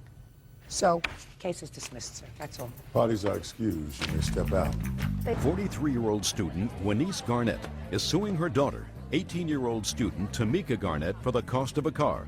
Tamika says her mother has possession of the car in question. Order. All rise.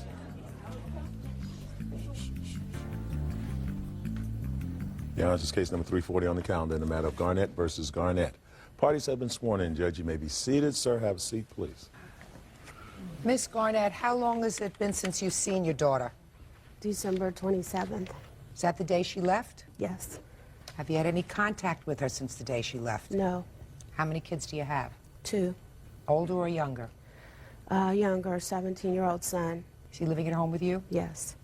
I read your complaint. According to your complaint, for your daughter's 16th birthday, she's now 18, you purchased a car for her. Is that right? You purchased a car that she drove. Yes. And she drove the car continuously from the time she was 16 till the time she was 18, when Yes. she left. Did you have another car? Yes. So at the time that you purchased the car, it was really for your daughter? Yes. Miss Garnett, don't play around with me, please. Please don't play around with me. It was a family car. Okay. It was a family car that she was driving. You had no use for another car unless your daughter was going to be driving the car. Right. She moved out when she was 18. There was some argument between the two of you. Right. And you kept the car. Right. And you want her to pay for the car. Yes. That's what I didn't understand. You bought the car, you have the car, and you want her to pay for the car. And Yes. what happens after she pays for the car? What I'm asking for is that when I bought the car, it was to help me out because I'm a full-time student, to help me out with her and her brother with after-school activities. She was in acting lessons, he's in track and basketball. What happened was 8 months ago, we started having major problems because she was secretly in a relationship that I didn't know anything about. When I found out about the relationship, we went to counseling. I suggested that we go to counseling to try to work our problems out. And when I found out about her in the relationship, I felt betrayed. I felt that she had been lying to me all of this time. And I felt like she should have come to me instead of sneaking around. So we continued to go to counseling, and it still wasn't working out. And we were still having major problems. And she was saying, well, I'm leaving, and I'm not going to stay here and take all of this. And that's when the problems happened. Okay. But then she left. She did leave the car at your insistence. Mm-hmm. So you have the car. Yes. What do you want her to pay for? Because when she had the car, she let the transmission fluid run out of it, and I had to buy a new transmission for it. And it cost about $2,800 for that. Oh. And I feel like I should be reimbursed for that because it was her fault. She made payments on it, and she still owes me for it. How old was she when the transmission fluid ran out? 17. She owes you for nothing. You may feel as if she owes you for it. You may feel as if she has a moral obligation for it, but she doesn't have a contract to pay you for it. She was a minor at the time it happened. I Her wrote a mother- contract out. Doesn't make any difference whether you wrote a contract out or not. Unless she signed a contract with you when she turned 18, you can't make a contract with a minor. So that takes care of your lawsuit. I couldn't really understand it. Still don't understand it. So let's talk about your mother. I'm not going to give this case much longer because you went to counseling with your mom, and evidently that didn't work. Is this the boyfriend? Mm-hmm. Stand up. Tell me your name. Chris. Who do you live with, Chris? My mom. And where does Miss Garnett live? With me. Hmm? She lives in my house. Who else lives in your house? My mom and my stepdad. You like her? Tamika? Yeah, she's my girlfriend. How old are you? I'm 19. Do you go to school? Yes. What school do you go to? American River College. Speak up. American River College. And where do you go to school? American River College. When did you start school? I started in August of 2000. You like him? Yes. When did you meet him? I met him freshman year in high school, and we were friends for 4 years, and then we started a relationship my senior year, and we've been together for about 7 months. How come you didn't tell your mom about it? Because my mother doesn't believe in interracial dating, and she told me if I ever did bring a white guy into the house that she would not approve. Mainly that is the reason why I didn't bring him around, and she knew about it. She just didn't tell me, and she told me that if she did find out about it, that there was going to be drastic measures taken. And she did, in fact, ground me for dating him the whole entire summer. Basically, I was grounded the whole entire summer, my first semester of college. How do you do in school? Right, I'm doing good, actually. What's actually? Actually, for the situation that I've been living in, I'm doing very good, especially being my first semester in college. How do you pay for school? I have financial aid, and my grant pays for school. How is it living in that house? It's been very stress-free, and I was under a lot of stress in her house, and under the advice of my counselor, I decided, maybe living in her house wasn't too good. And in fact, I was going to stay after my counselor advised me to leave the house, but she actually kicked me out the 26th of December. And You had told an me, argument? Yeah, we had an argument. She grabbed suitcases and she told me to take my stuff and leave, that I couldn't come back. You didn't mean that, did you?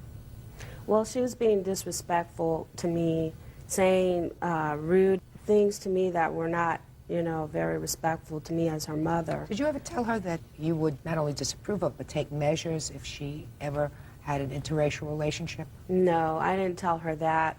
What happened was her best friend and her were liking Chris. And I told her, because of morals and the way that I've raised her, that friends should not date friends.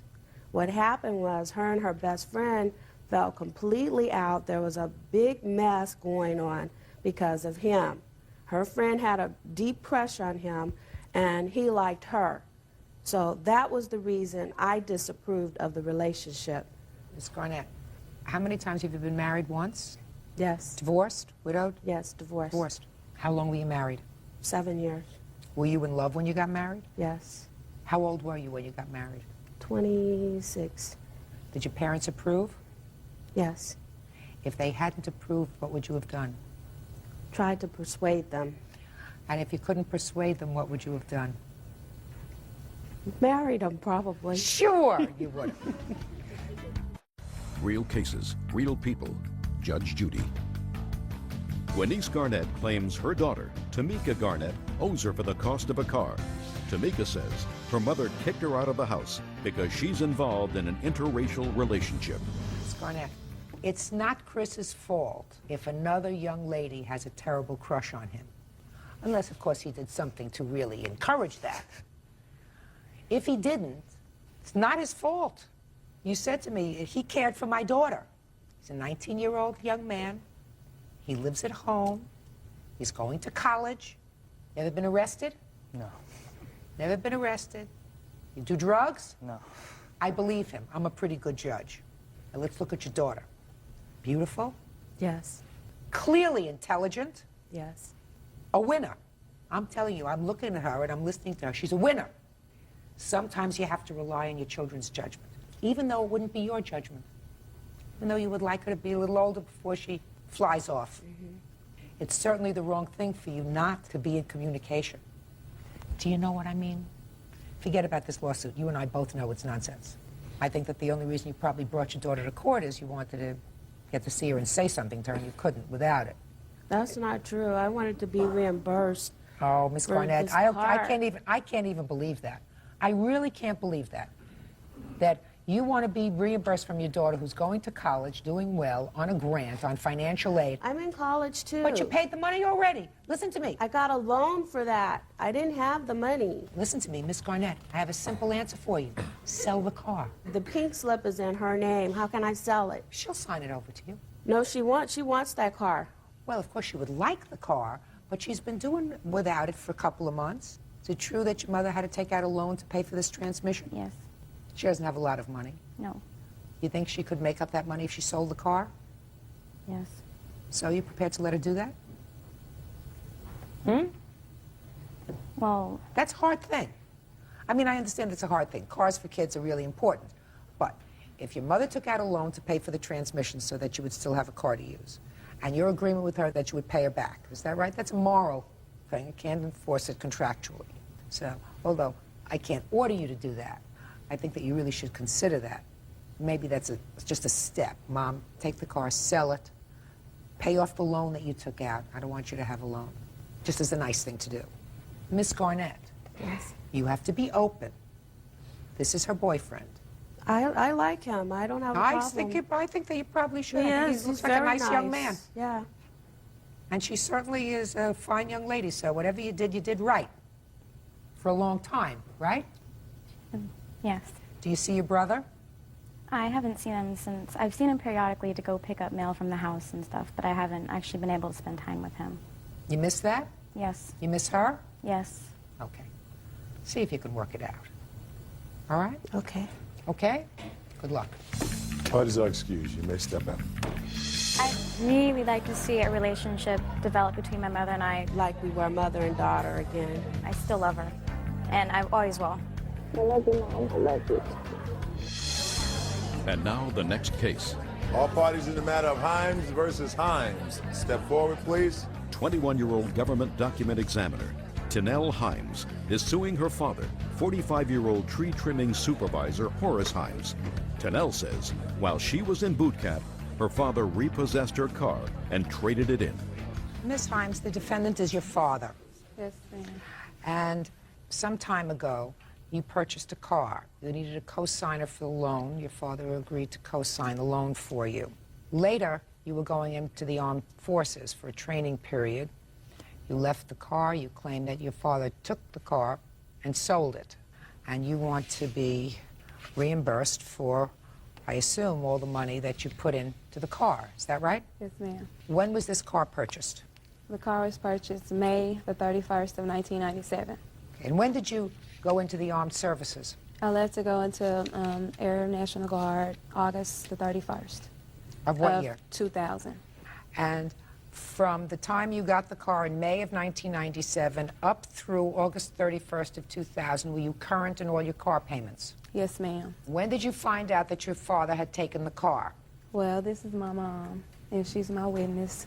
I talked with my mom in September. September what? Do you recall? No, ma'am, because we couldn't call when I was in basic. What we date, couldn't call. sir, did you take possession of the car? I took possession of the car, and I can't recall the exact date, but it was in September. So you would have had no payments due up through August 31st. Had you made September's payment? No, the payment isn't due until September the 31st. So you were totally up to date at the time that you left? Yes, ma'am. Okay. So according to you, your father had absolutely no reason to repossess this car? No. Okay. Real cases, real people. Judge Judy. Tanel Himes says her father illegally repossessed her car and traded it in. Horace Himes says he was justified because his daughter was behind in her payments. Okay. Mr. Himes? Yes, ma'am. I'll hear you, sir. Okay, in September, I got a call from GMAC that telling me Tanel didn't pay the note on it. Did you get a statement as to how much was owed? Yes, ma'am. I got it at right that here. time? Yes, ma'am. Can I see it, please? Yes, ma'am. There's a whole record on it right there.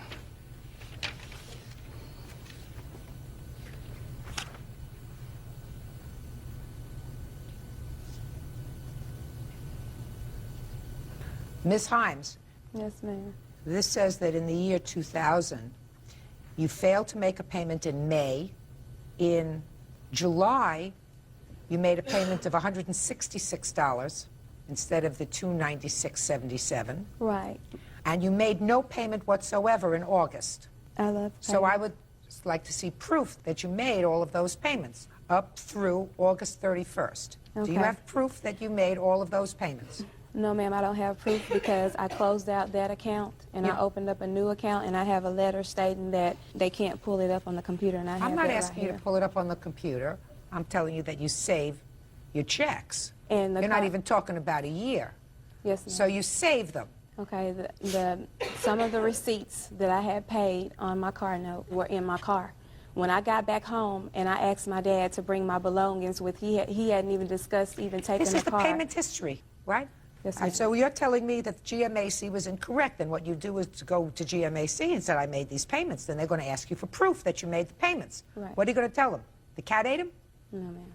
So you owed, at the time, in September, $519.99, which your father, I assume, paid. Yes, ma'am. May I have see proof. it, please? Yes, ma'am.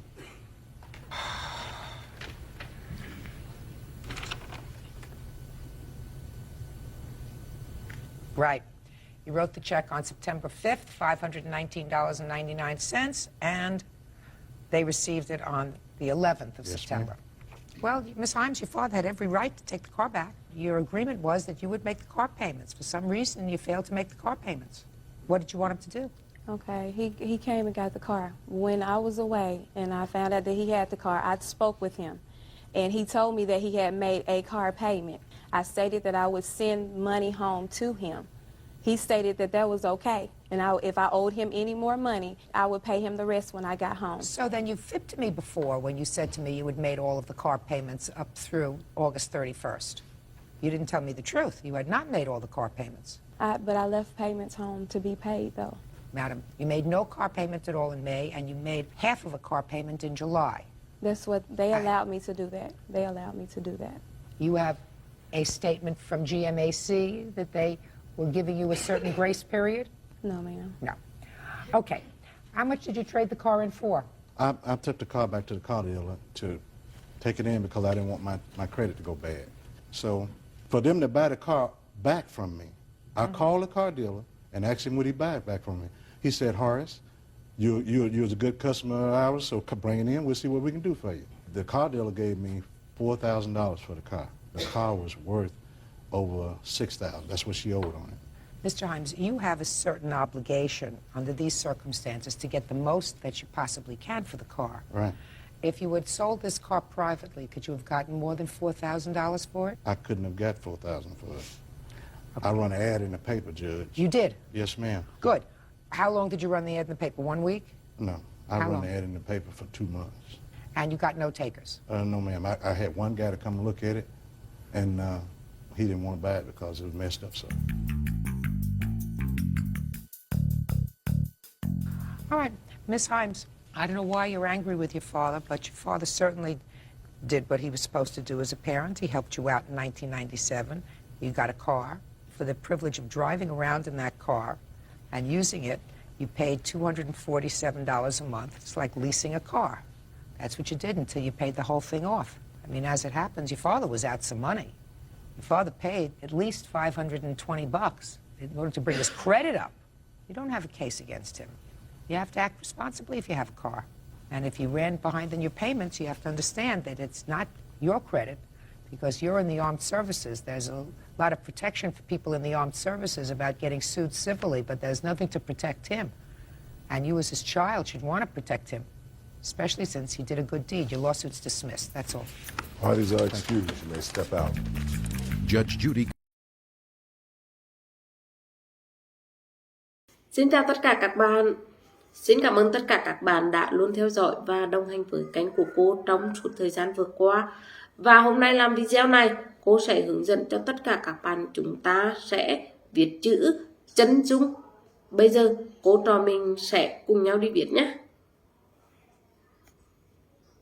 Bây giờ thì cô trò chúng ta cùng nhau viết chữ chân dung. Thì chữ chân, chữ cơ đứng đầu câu, chữ cơ cô sẽ viết hoa. Và chữ cơ cô viết hoa sẽ có độ cao là 5 ô ly, độ rộng sẽ rộng 4 ô ly. Bây giờ cô trò chúng ta cùng nhau viết chữ chân dung nhé.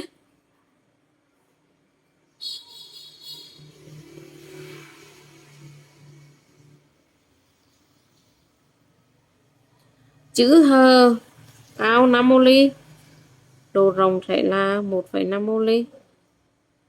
Chữ ở cao 2 ô ly, rộng 1,5 ô ly.